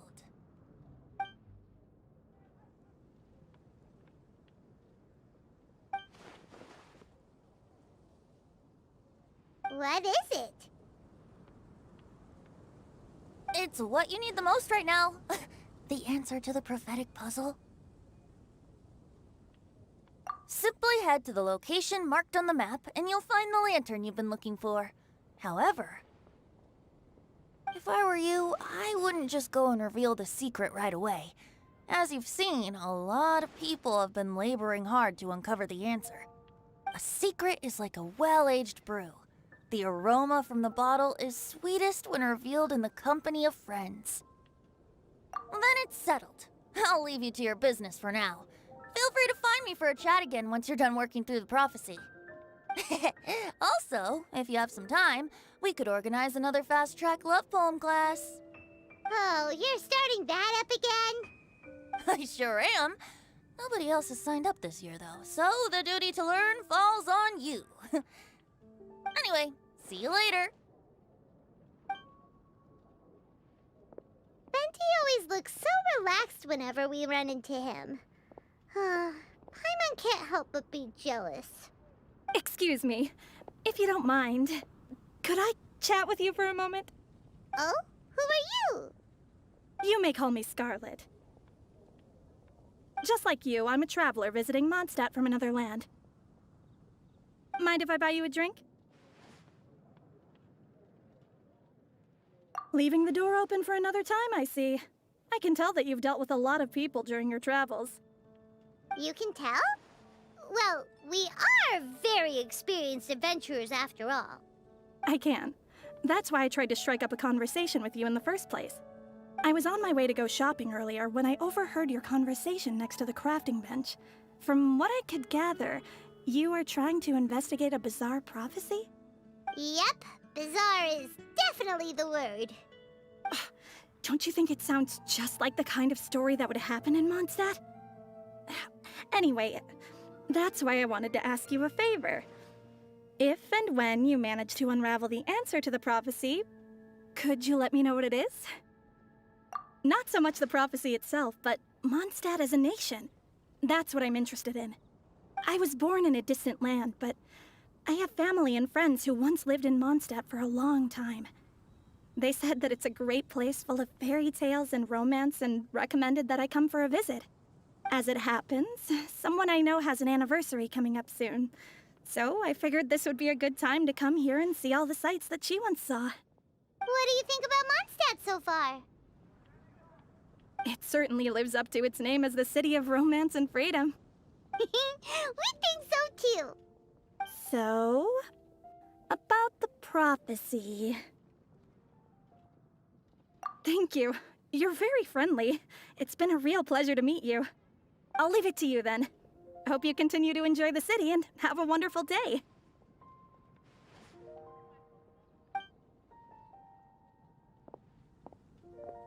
She definitely isn't dressed like a local, huh? Where do you think her hometown could be? Please find me a flower that is not of this world, and a guide who will never get lost. Find me one who would never lie, as well as a legend that never ends. Huh? I never thought I'd have someone secretly following me, even in a free city like Mondstadt. Good day to you, miss.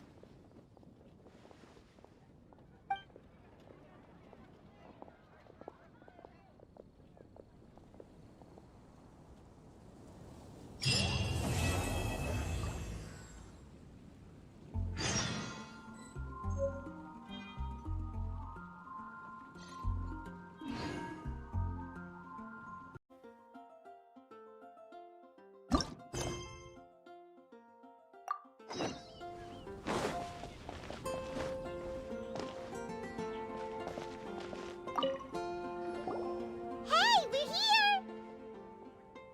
Traveler, Paimon, great timing. We got a lot of letters in the mailbox, and I just finished sorting them into 4 groups. Nice work! Well, the real work hasn't even started yet. Which batch of letters should we read through first?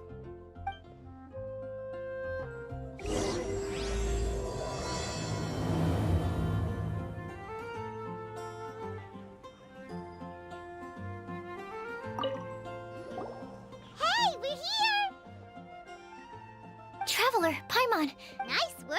well, the...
quickly summarize what we found out about a flower that is not of this world. Tainari believes that on closer examination it might be logically paradoxal, while Albedo says that his answer would be better discussed at length in person. As for my answer, I think a clock in the shape of a flower would constitute one that is not of this world. Here's what we've gathered regarding a guide who will never get lost. Mona said that she'd like to join us in uncovering the secret behind the prophecy, while Bennett suggests Fischl, Mona, or the Traveler as potential candidates. Mika didn't submit much, but he did draw a vegetation map for Master Tainari and wrote up a dragon spotting calendar for Sino. Amber also wrote in. She said that she sees herself as nobody's guide, but everybody's friend. As for one who would never lie, Rosaria removed herself from consideration, but both Razor and Sino are willing to support us in our search. Timaeus seems to have forgotten to write to us. And finally, this is what we've gathered on a legend that never ends. Klee said that her mom has a number of friends who like to write storybooks. Lisa believes that legends live forever in people's hearts. I think that for a legend to be never-ending, it has to be filled with hopes and dreams, and actively passed from one person to the next. So, what are the answers to the 4 riddles then? You're really smart, Paimon. I bet you can figure it all out in no time. Or, let's all share our thoughts on what we think the answers might be.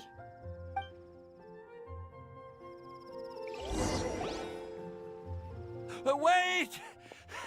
Wait for me! Oh, Timaeus! What brings you here? I'm sorry, I really am. The time just got away from me and I didn't get around to writing that letter. However, I'm happy to announce that I think I can be the one who would never lie. Huh? This is kinda sudden. Not that we don't trust you, Timaeus, but, could you elaborate a little after you catch your breath? Of course, of course.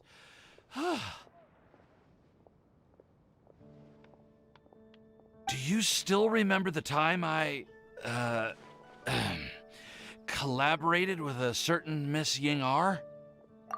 Well, basically, she helped me out a lot with my research into potion making once, and, well, we've stayed in touch through letters ever since. Wait, so Ying-ar is the girl from Liyue that Sucrose mentioned earlier?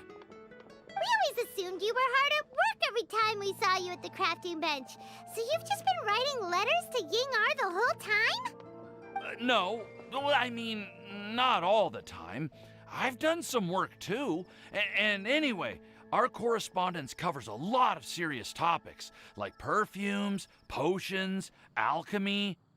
Anyway, a few months ago, I made a vow to the heavens that I will be true to myself and never utter an insincere word until the day that I've managed to win Miss Ying-ar's heart. So, at Star Snatch Cliff, you were picking Cecilia's as a gift for Ying-ar? Well, that's right. The Cecilia flower is said to represent a once wayward heart transformed by the power of love. I couldn't think of a better flower to give than that. I know full well that Miss Ying-ar is far more knowledgeable than I in both the ways of the world and the ways of our craft, but I thought I should make the effort for once and put myself out there. Which brings me to the subject of the last few days and the Windbloom Festival. I thought it was time for me to invite Miss Ying-ar to Mondstadt. But yesterday, Albedo told me that Sucrose has been working hard to help another girl achieve her dream. Huh? And when I went to take a look at our roster, I saw that she'd done my remaining work for me. I feel incredibly guilty. I've been spending all of my time in my own fantasy world while everyone else has been bending over backwards to help other people. How could I ever hope to be worthy of Miss Ying-ar's love if I'm so selfish? Oh, Timaeus. And that's why I've decided to join you. But then what about Ying-ar? Yeah. Haven't you been planning this for over a month now? You said you were gonna invite her to Mondstadt. Well, yes, I did mention in my letters that I'd like her to visit, which is why I just sent her another gift with my hand-picked wind blooms, along with a handwritten letter. I explained that a matter of great importance has presented itself to which I must devote my full attention for the time being. As soon as it's resolved, I'll make haste to Liyue to pick her up in person. I made sure to package the gift and letter with the greatest care. All I can do now is hope that she'll understand. Point being, please know that I sincerely want to support you in this endeavor. Plus, I think I'm an honest person. As far as I recall, I don't think I've told a single lie in my life. Well, you certainly convinced Paimon with that speech. Don't worry, Timaeus. We won't let your determination go to waste. Thank you, Timaeus. Ah, thank you, everyone. I promise to do everything I can to help. Okay, so it looks like we found our one who would never lie. Great! Let's keep it up. On to the other three.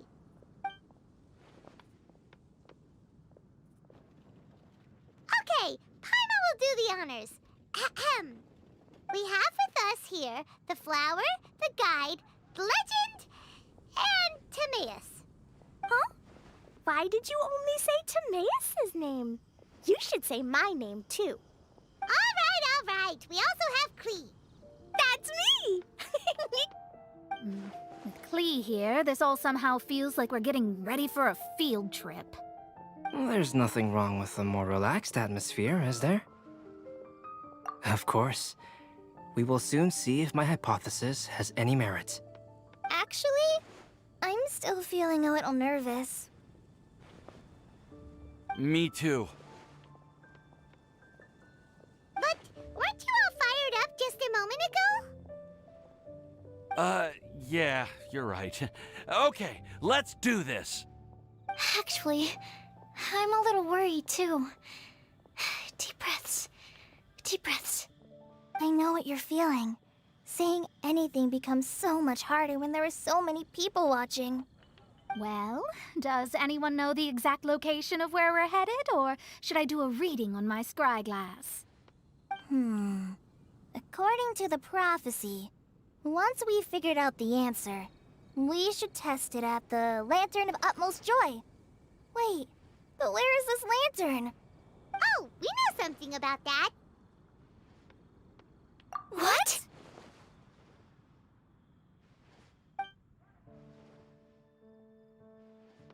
Wow, that's amazing. You really know how to do everything under the sun. Then we'll let you lead the way. This is it! We're off to find the sacred location of the Lantern of Utmost Joy!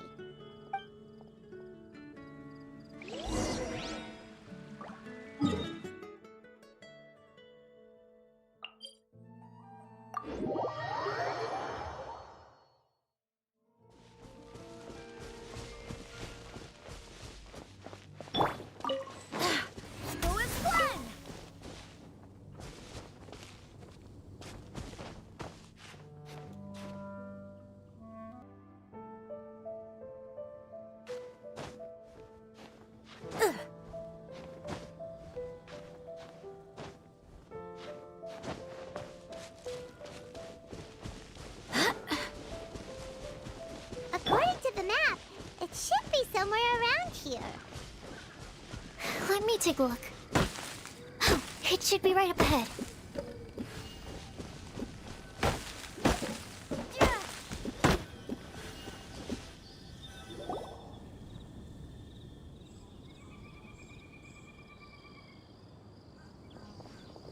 Aww, I don't see any lanterns here.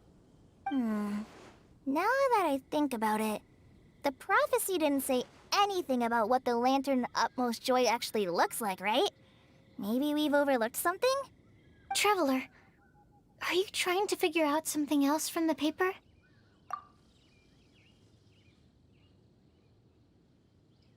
Paimon's reading too! Huh? It says to look up. But there's nothing above us! The wind didn't trick us, did it?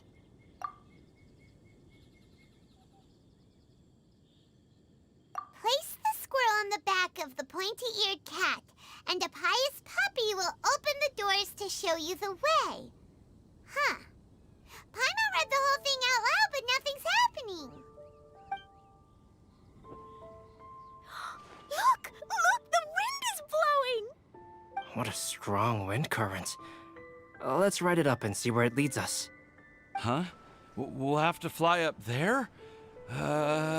Can someone carry me with them? Here.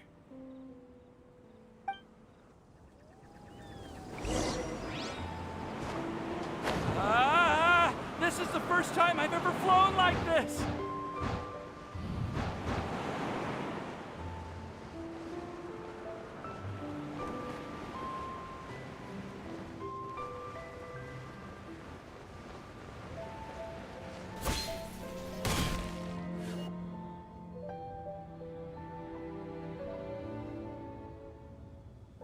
How did this little island get up here in the sky? Did somebody make it? Just to be safe, I've been jotting down our entire route here. This way, no one will get lost. Oh, good thinking, Kale. Who would have thought we'd find this kind of table here? Weird. It's almost as if someone was holding a tea party. I never would have guessed that such a place could exist. Right above Mondstadt, too. Wow, look at that pretty lantern on the table. There's even a chair for each side of the lantern, too. There seems to be something on the back of this chair. Let me have a closer look. Take your seat, present your answers, and you shall reach enlightenment. Well, as far as instructions go, I guess that's simple enough. So we just need to do as it says, right?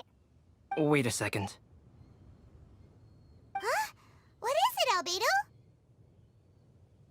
We'd better make sure this place is safe before taking our seats. Everyone, please stay clear for a moment. Well, all our questions and doubts aside, the scenery here is pretty amazing. It'd be impossible to feel stressed here. How is everything, Albedo? Everything seems to be fine. I didn't find any traps or suspicious mechanisms, but I also couldn't find any overt destructive devices. Huh? What do you mean? Well, it seems that wrong answers won't have any catastrophic consequences. Looks like we'll have to sit on these chairs and fulfill the prophecy. Everyone, I would like to suggest that we try some risky answers on our first attempt. Let's reserve our most confident answers for the second round. That sounds kind of smart, but why? I get what he means. If we do as he says, then we may be able to figure out how the puzzle works. I see. That makes a lot of sense.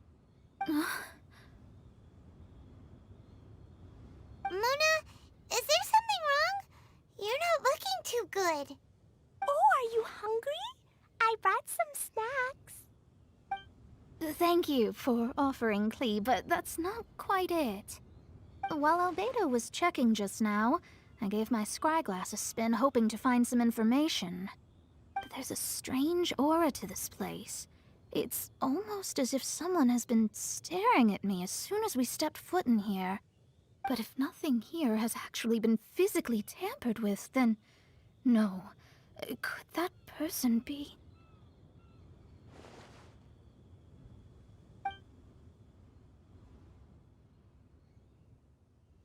What do you mean, Mona?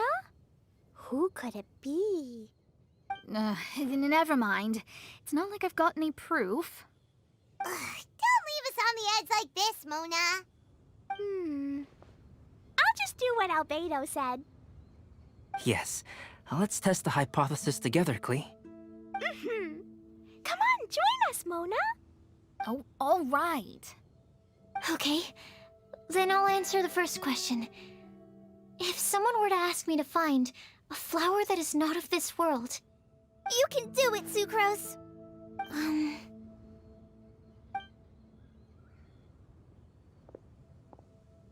Then I would fetch a tetragenic sweet flower. Alright, I'm up next. My part of the prophecy is to find a guide who will never get lost. Kale, I hope you found your answer. My answer is that I will be that guide. For a long time, I have been guided by others. It's taken me a while, but I finally made it to where I am today. Although I still haven't made a name for myself, and I'm still quite immature, I would still like to put my name forward. Because I would like to become a guide that can help others. I want to help others the same way Amber, Master Tainari, Sino, and everyone else helped me. Now it's my turn to pass on the gift that I've been given. All right. It's up to me to answer the third part. I'll submit myself as one who would never lie. Although I've never really had any other virtues or talents, I'm confident that I've always been an honest person. I'd like to thank everyone, too, for giving me this opportunity to validate myself. And last but not least, I will answer the final part of the prophecy.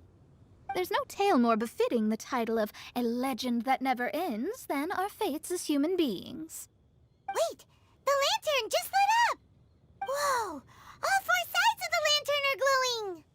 Huh? But...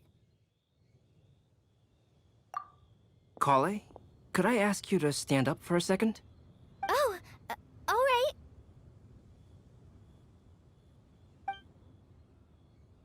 Huh? What's going on? Why is it lighting up regardless of who's sitting in the chair? Didn't it say we have to answer all the questions correctly? It's pretty clear now, isn't it? We've just proven that there is no right answer for this prophecy. No right answer? But how could that be? Although the instructions had come from an old and enigmatic prophecy, it is in fact nothing like the ancient mechanism that we had all imagined it to be. I believe the lantern only serves as a simple signal. Ah, and to think, I never expected you to actually find this place. What? There's someone else here? We meet again, traveler. Hey! You're that Outlander we met the other day at Good Hunter! It's all thanks to you that I was able to find this place. Good thing that you were too preoccupied with the prophecy to notice someone tailing you from the shadows. Oh, is that so? Then, why do I spy yet another person following in your shadow? Wait, really? There's no need for pleasantries. You should know I'm here for you. Is it just because I'm a visitor from abroad? I was there when you snuck your way into Marjorie's place. Huh. So you had your eyes on me even then, huh? That was 2 whole weeks ago, you know. It's hard not to notice you when I'm on duty every day. All right. In that case, I'll admit it. I was the person who slipped this prophecy into the storybook. Huh? But why? Then, does that mean this wasn't a real prophecy after all? Don't worry. Even though you probably have plenty of reservations about me, you can be sure that the prophecy is genuine. In fact, many of you here today may have heard the code name of the one who left the prophecy to me. She hailed from an ancient assembly of powerful women, each of whom used a single letter to signify themselves. Who would have guessed? It seems that power was indeed left behind by the old hag after all. Ah, so you're B's student. It's an honor to meet you. I am Scarlet, the successor of Jay. Well, what are you talking about? It's a long story, but I'm not quite sure that I'm the best person to tell it. Since you've all spent so much time and energy trying to decipher this prophecy, you must also be very interested in the secret behind this lantern, no? The lantern has already been lit. Now then, please allow me to disturb your happy peace. Huh. Why did this little thing just light up? How strange. Hello? On the other side of the lantern. Can you hear me over there? Mom? Oh, I hear many youthful voices. Madam, I am Scarlet, the successor of Jay. Oh, since we've last gathered, Jay's successor has already become so reckless and bold. Unbelievable. Wait. Why are you talking just like the old hag? Old hag? Who would dare say that? Is that Mona? Who are you? Who dares imitate my master? And what of imitation and mimicry? It has always been a fool's errand to mimic and learn from humanity. Aunt Alice, I'm here too. Mom, why are you trying to talk like other people? So I see everyone's here. Well then, my warmest greetings, everyone. Miss Alice, why would you... Well, it's been many years since this lantern last lit up. You can't blame me for thinking that one of the old friends from my youth may have decided to catch up again. Why she sounds so coy all of a sudden? And if I recall correctly, we left this lantern in the care of the Animo Archon Barbados. You must be commended for uncovering an artifact entrusted to the god of wind himself. Tell me, are you sitting around my beloved tea party table? It's a really long table. Oh, so you are.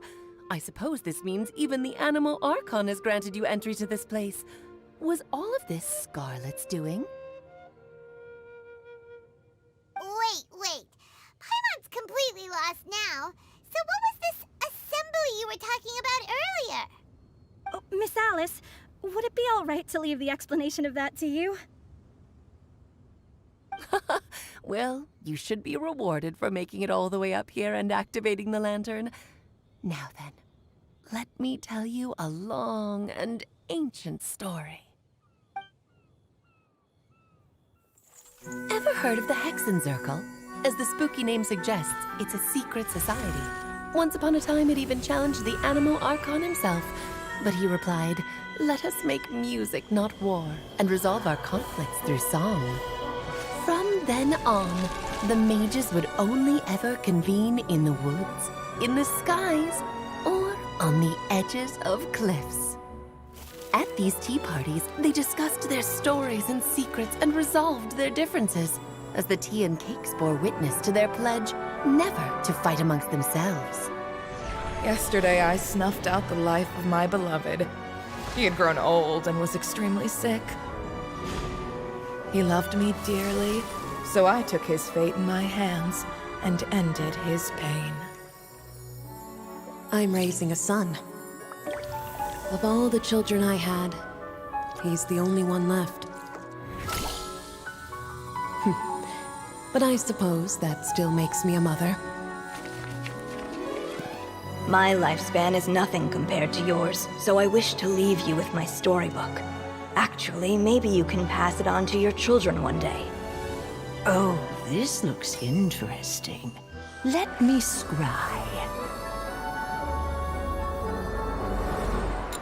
My dear sisters, we mustn't let prophecies threaten our bonds of friendship.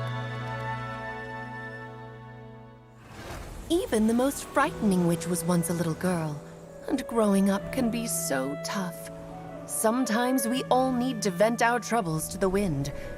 Even if the nations go to war, or the sky falls down, the mages' tea parties shall forever be held around this table.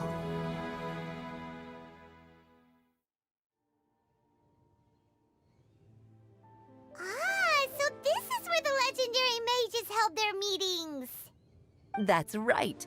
We often met here to chat and have tea. Then, what about the part saying that if we light the lantern of utmost joy, we'd receive a supreme blessing? About that. I never expected anyone other than Jay to actually read the full contents of that prophecy. It's a little embarrassing. The truth is, that prophecy was actually just a letter that we sent to Jay as a group the day before her wedding. So it was indeed written by all of you. I must thank you for resisting the urge to immediately reveal the truth to everybody, Albedo. Knowing you, you probably figured out everything the moment you laid eyes on the message. No, it took me a little longer than that. A flower that is not of this world, a guide who will never get lost, one who would never lie, and a legend that never ends. These 4 descriptions signify 4 individual mages. When a member of the organization had to leave the group to spend the rest of her days with her beloved, the other mages would write down this prophecy and send it to her to invite her for a final get-together. A flower that is not of this world signifies, of course, flowers that do not naturally exist in this world. This is the signature of our full name, Rhine-daughter, also known as Gold. If there's anyone in this world who could create a flower species that does not yet exist, it would be her. The guide who will never get lost is N, otherwise known as Nicole. You may not have encountered her yet, but she is a truly extraordinary woman who has made this world's direction and order her subject of study. Some of you may be fortunate enough to have already heard her voice. Like a prophetess, she will only speak to guide people toward the truth when a change has occurred in the world. She has a tendency to suddenly speak in someone's mind without any warning.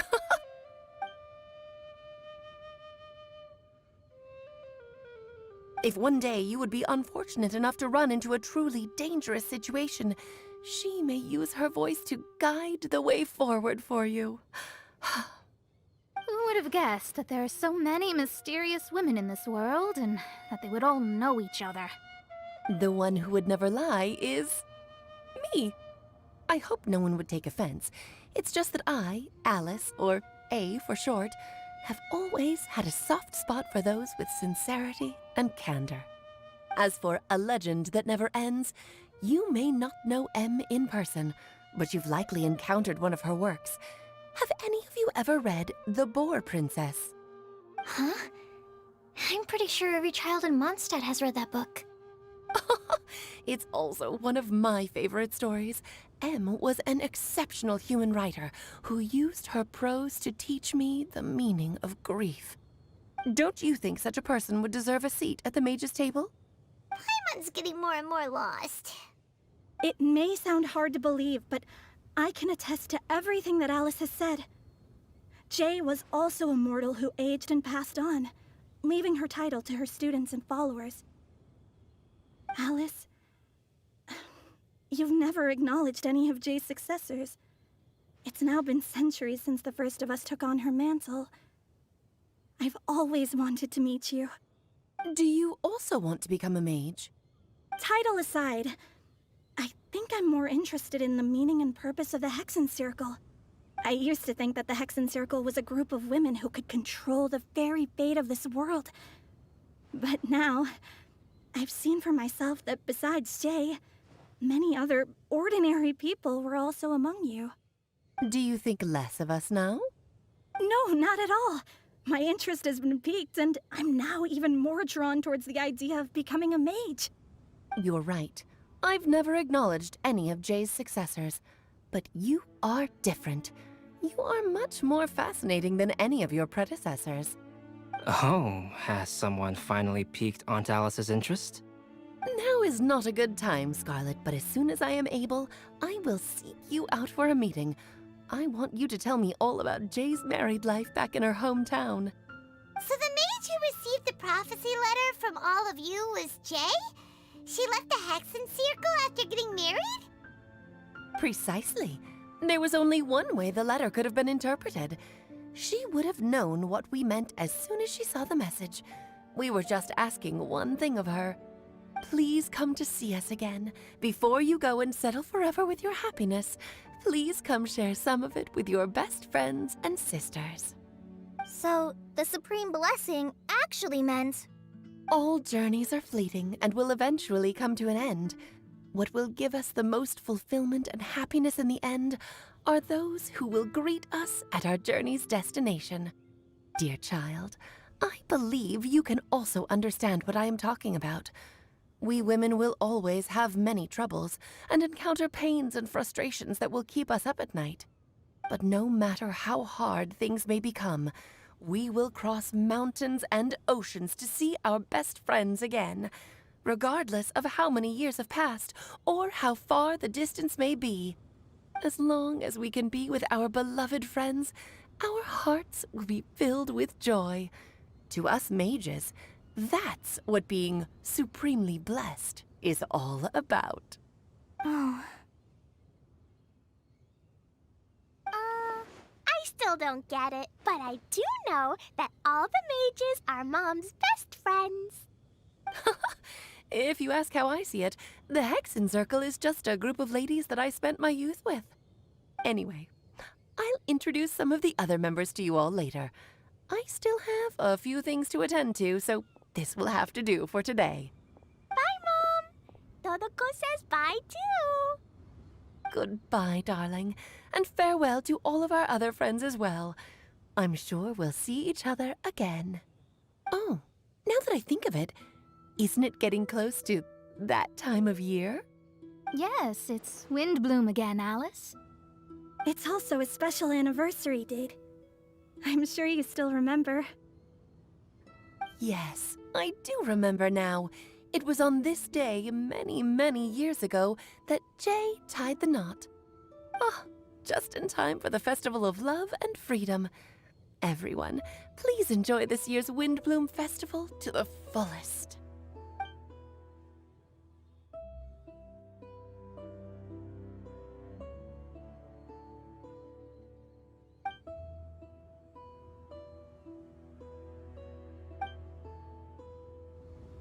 Whoa! Ah! Albedo! Why didn't you tell me we'd have to glide all the way back down?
Oh.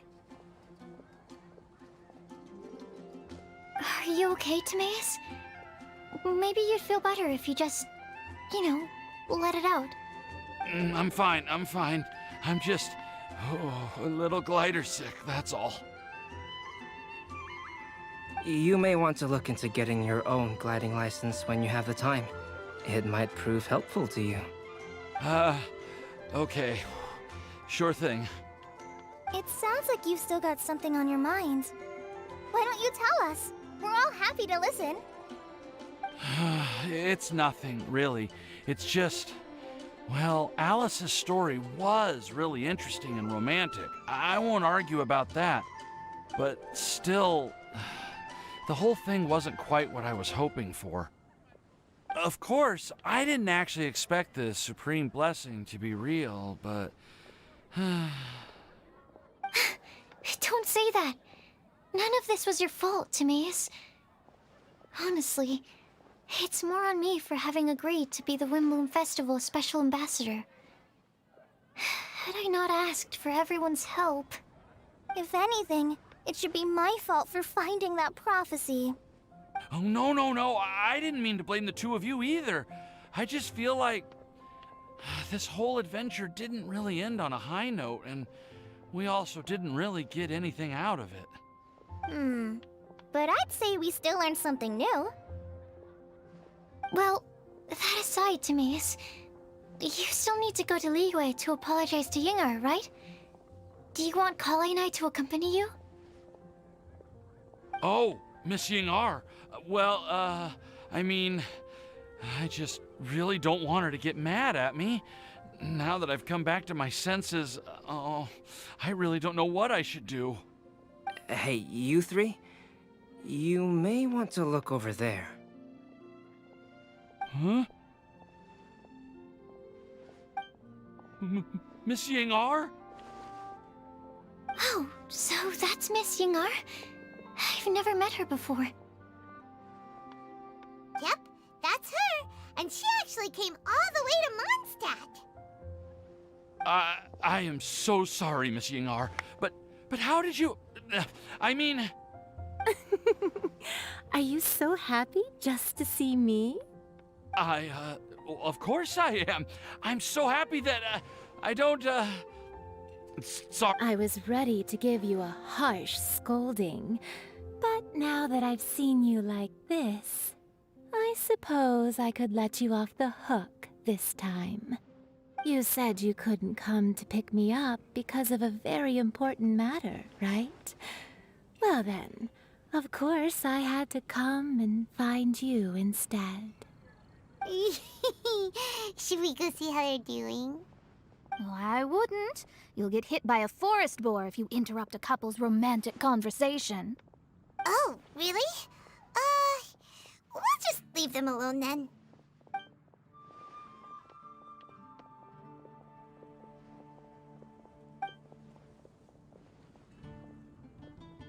I am so glad to see Timaeus find his happiness. I have to say, I'm even more envious of you, Sucrose. You can be happy just to see others happy, and you gave me so much help without any expectations in return. Even though you said that we're very much alike, I still feel like you have a much bigger heart than I do. But if you say that, then I'd say I'm also nowhere near as brave or tenacious as you. I guess we have the same amount of positive qualities. They're just spread over different parts of our personalities. I've never visited Sumeru, or made many friends from outside of Mondstadt. I'm happy just to have met and become your friend. Maybe I'll get shy and flustered when I meet other people I don't know in the future. But that's okay too. Since we are so alike, you probably get what I'm trying to say. You just need to believe that all of your issues aren't really issues at all. But isn't it too late now for me to learn to accept myself? Well... Do you know anything about the blooming cycles of Cecilius? I may have read about that in a book before. That's a topic that my parents used to talk about back when they were still dating. Surprising, right? To think that people would talk about that while on a date. My mom brought it up at dinner one time last month. She called my dad the most boring man she knew, and said that he even turned up late to a date once, all with a smile on her face. But she also said that learning is just another part of life. It's never too late to start something, as long as you recognize that it's something good for you to do. Why don't you give it a try, Kale? Okay, I'll try my best. They're really having a great conversation. Paimon can't even find a moment to join in. I nearly forgot. This is for you.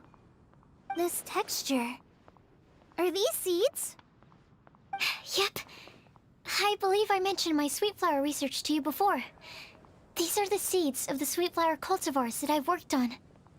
It's nothing too special, but they're the best cultivars that I've made. So, I really hope that you'll like them. They're super sweet and easy to grow and keep.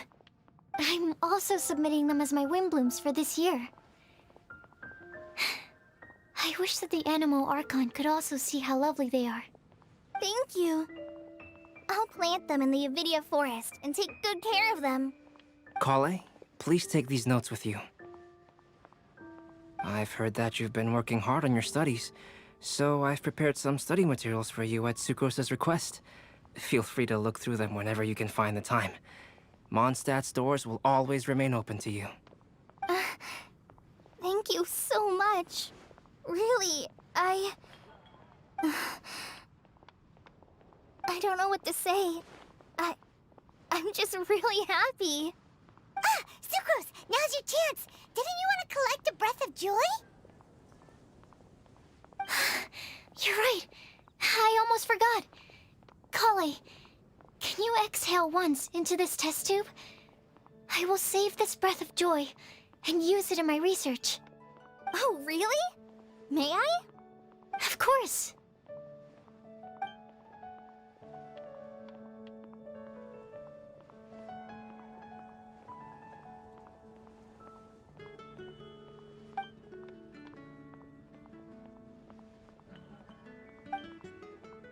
Huh? What was that? It was like a little cloud of happiness, and now it flew away. Well, luckily, there's still some breath left in the test tube. I'll seal it up for now. I'll keep working on it and let you know as soon as I have any breakthroughs in my research. Yeah, you can write to me. I'll be sure to respond as soon as I receive your letter. Oh, it looks like you found a new pen pal. Master Tainari! Sino! If your friendship was forged in a test tube, does that make you test friends forever? That's it. I think you've ruined Sumeru's reputation in Mondstadt beyond all hope of repair.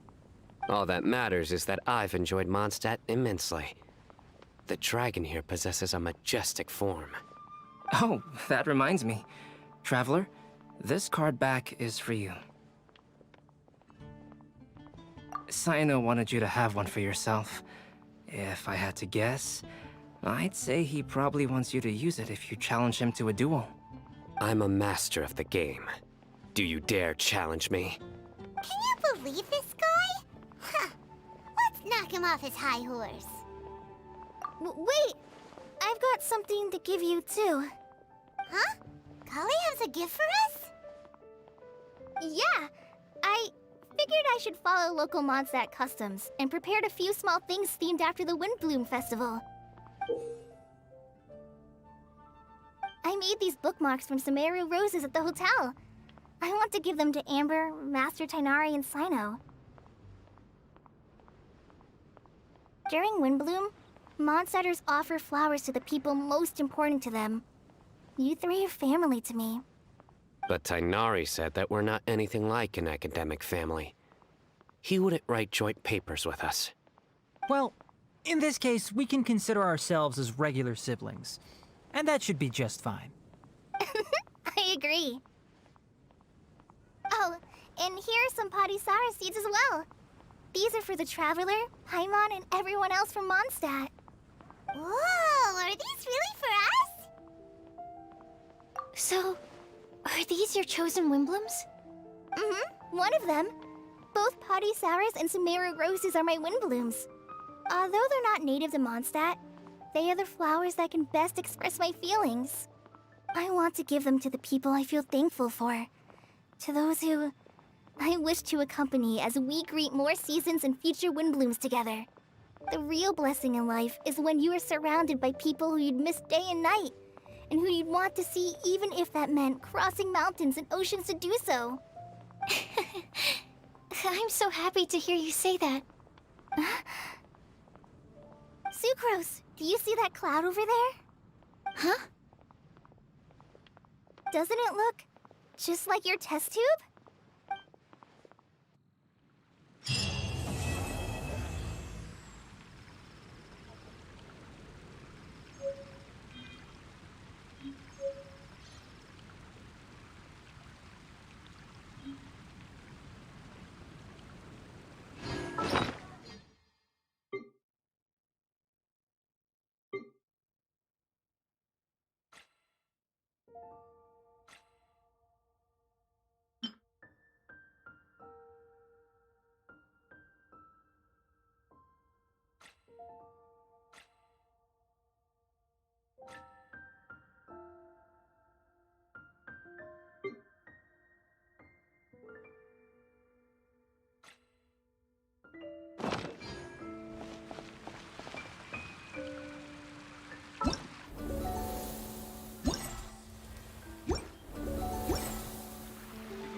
You like the card back from Sino, right? I must admit, I also spent a good amount of effort coming up with a design. His request was quite interesting. He wanted a dragon, a cool pose, and a design that would stand out and awe his opponents. Although the commission was for himself, he wanted the back to be flashy enough to draw the attention of the opposing player. Perhaps there's something that can be said about how, when it comes to Genius Invocation TCG, friendship is more important than competition. He also said that such an impressive card back should be shared with friends. Since he gave it to you, this must mean he considers you to be a close friend. Oh, and speaking of, to repay my efforts, he also gifted me the card back as well. Maybe I'll also give the game a try.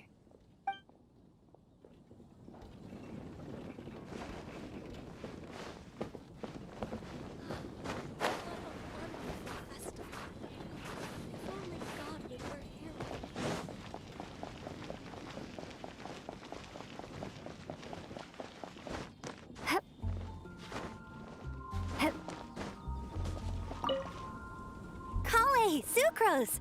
I brought some home-cooked food. Why don't we enjoy it together? Really? Sounds great! I must point out a small issue about your cooking. You have a tendency to put a little too much flavoring in your dishes. Sorry. I guess I've been a little heavy-handed with the seasonings lately. Are you feeling stressed recently? Do you want to find someone to play cards with? It really helps with stress. I promise.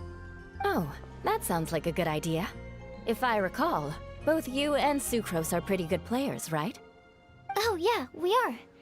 We've been playing together, and we were actually talking about this just a few days ago. Since you are already familiar, would you mind also showing me the rules sometime? Yeah, Kale seems to be a natural at the game. Maybe she's already the best player out of all of us. Huh? Me? That's right. You've been all talk at the tavern. That little girl from Sumeru is really good at the game.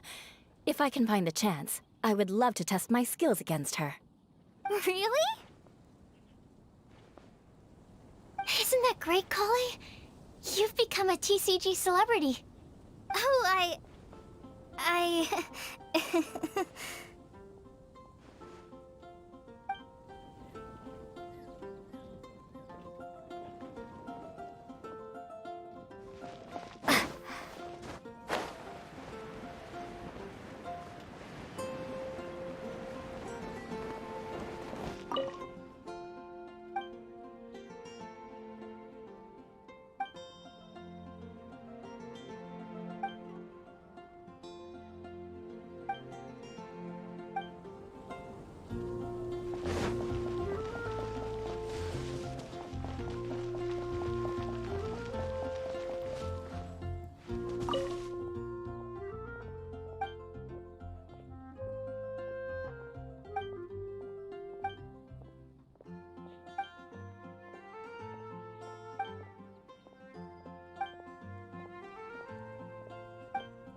Am I dreaming?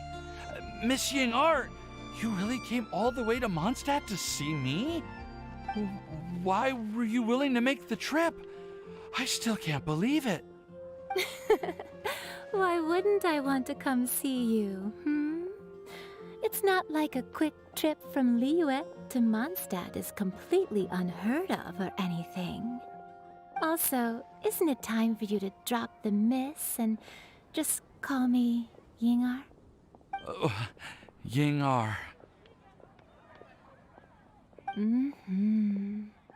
Ying-ar.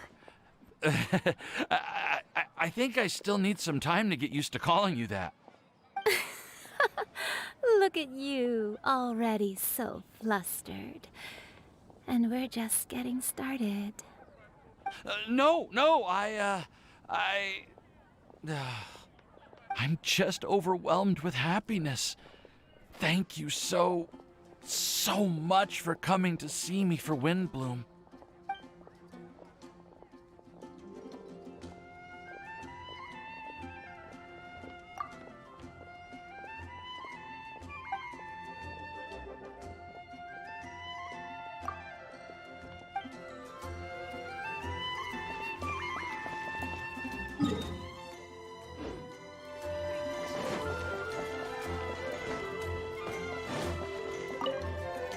I quite like my new card back.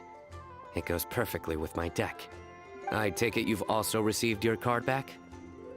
Want to use it to play around?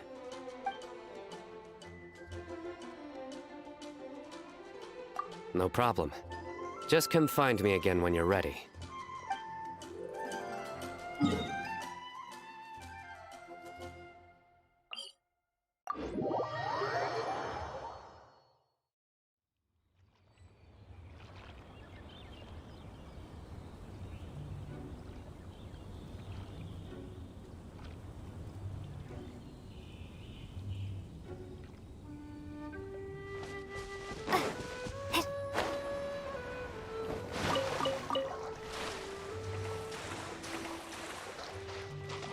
Mona, look! I found a 4-leaf clover. It's so pretty. Do you like it? Huh? Is it for me? Thank you, Clee. Could you also say something nice to Clee? Oh, of course. I've actually gotten really good at this. Oh, Miss Clee, our mighty Spark Knight, you are the flame of hope for all of Mondstadt and the vessel for... Huh? What's a vessel? Oh, no, Clee doesn't seem to really appreciate this kind of praise. Okay, then. Clee, you're super adorable, and your hat and backpack are the cutest. Did your mom get them for you? Yep! Mom said that she picked them out with Dodoko, and Dodoko really loves this backpack too, which is why Dodoko's always hanging from the side. Mom also said that someone else was also helping her pick out the gifts that day. What was the name again? If Clee remembers correctly, people would call her the Old Hag. Wait, the old hag? Huh. Okay, well, now that you mention it, the old hag does have a fondness for picking out hats.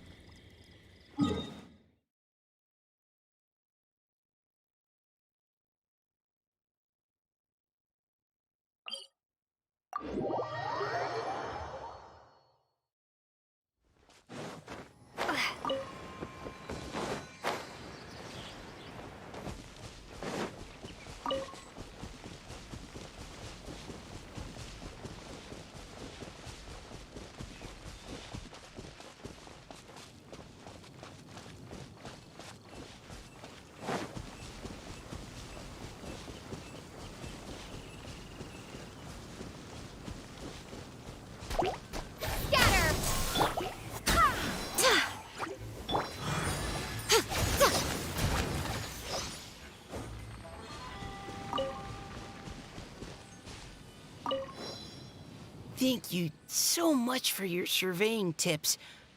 I had no idea that the Sumeru Forest Watchers would also have expertise in this area. You really do know just about everything. It's only natural that forest watchers and surveyors would have some similar skills. We're both constantly outdoors and on the move after all. Anyway, I'm glad I could help.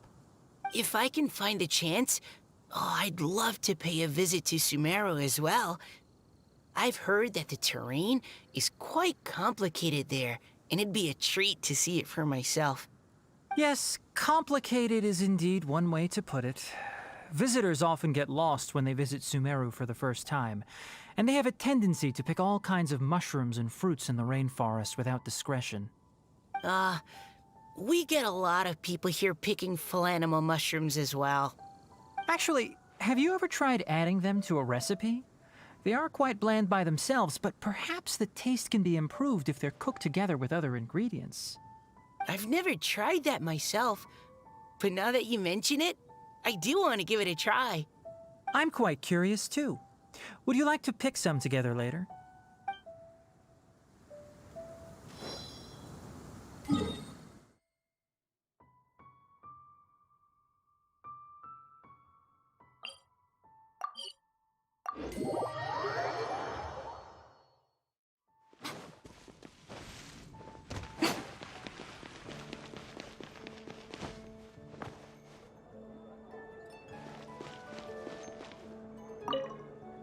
I quite like my new... I take it you've also...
Let's finish this quickly.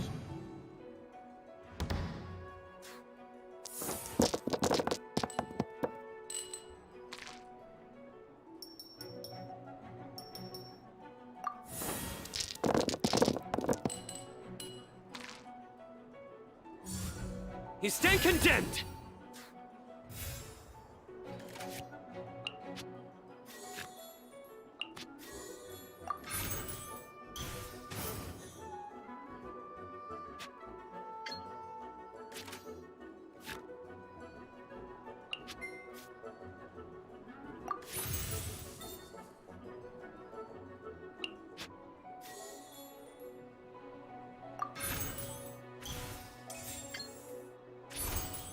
Speed of light!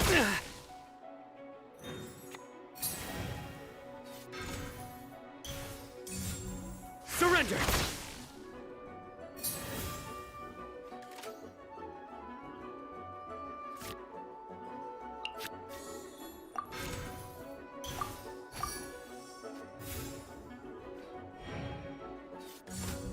Futile!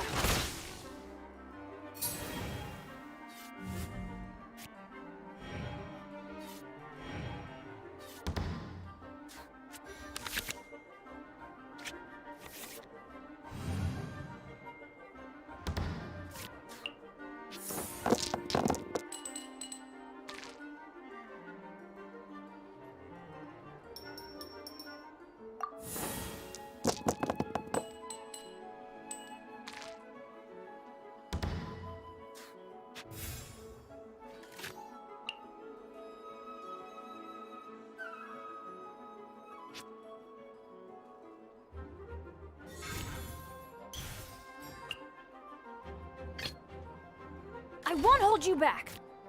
Much.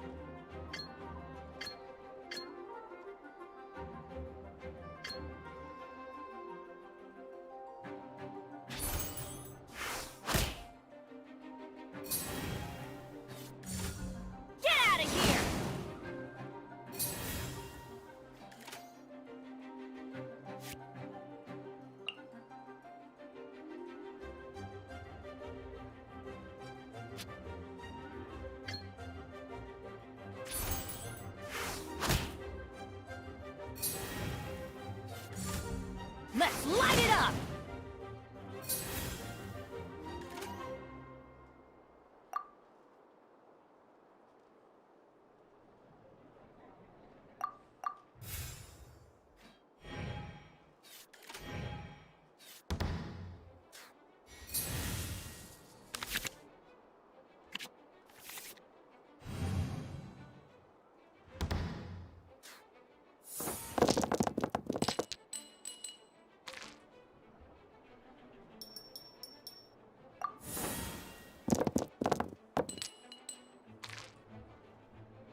Teamwork is dreamwork!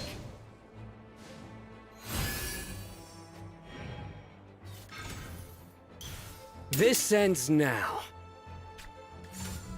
Everybody stand back!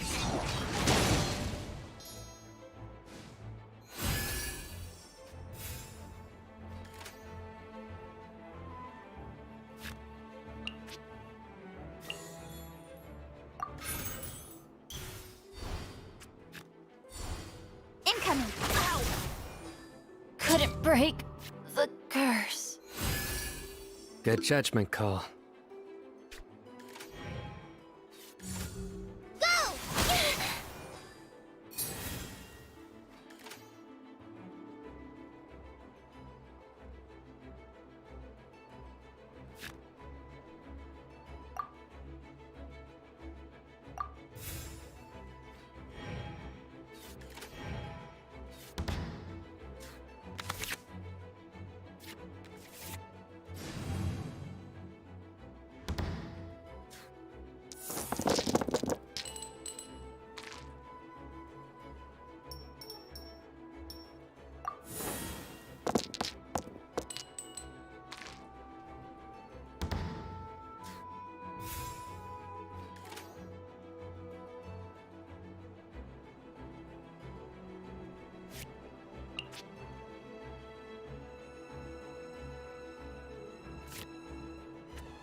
Nowhere to hide.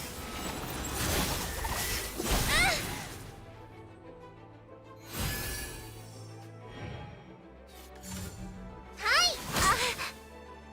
I will not go quietly.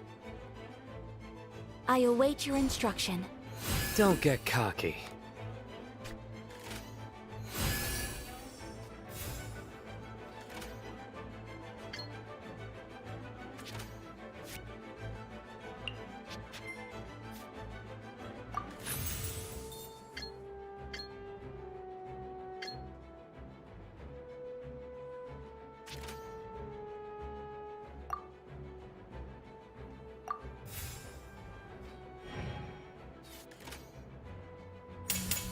Just like we rehearsed!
Whirling snow!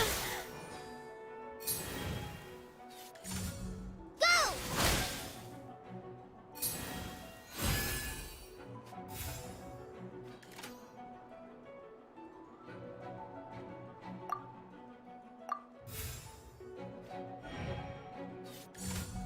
Fly! Much remains unfinished.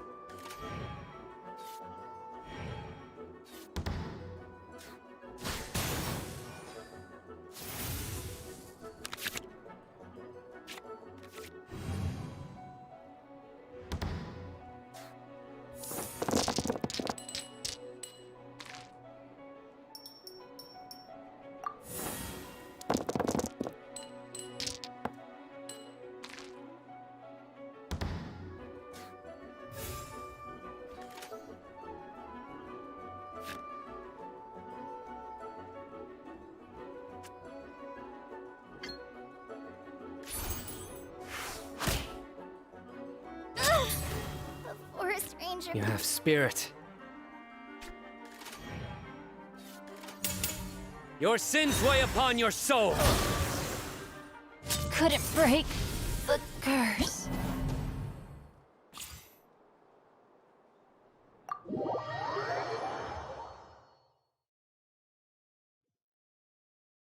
You played well. Let's have a rematch in a few minutes.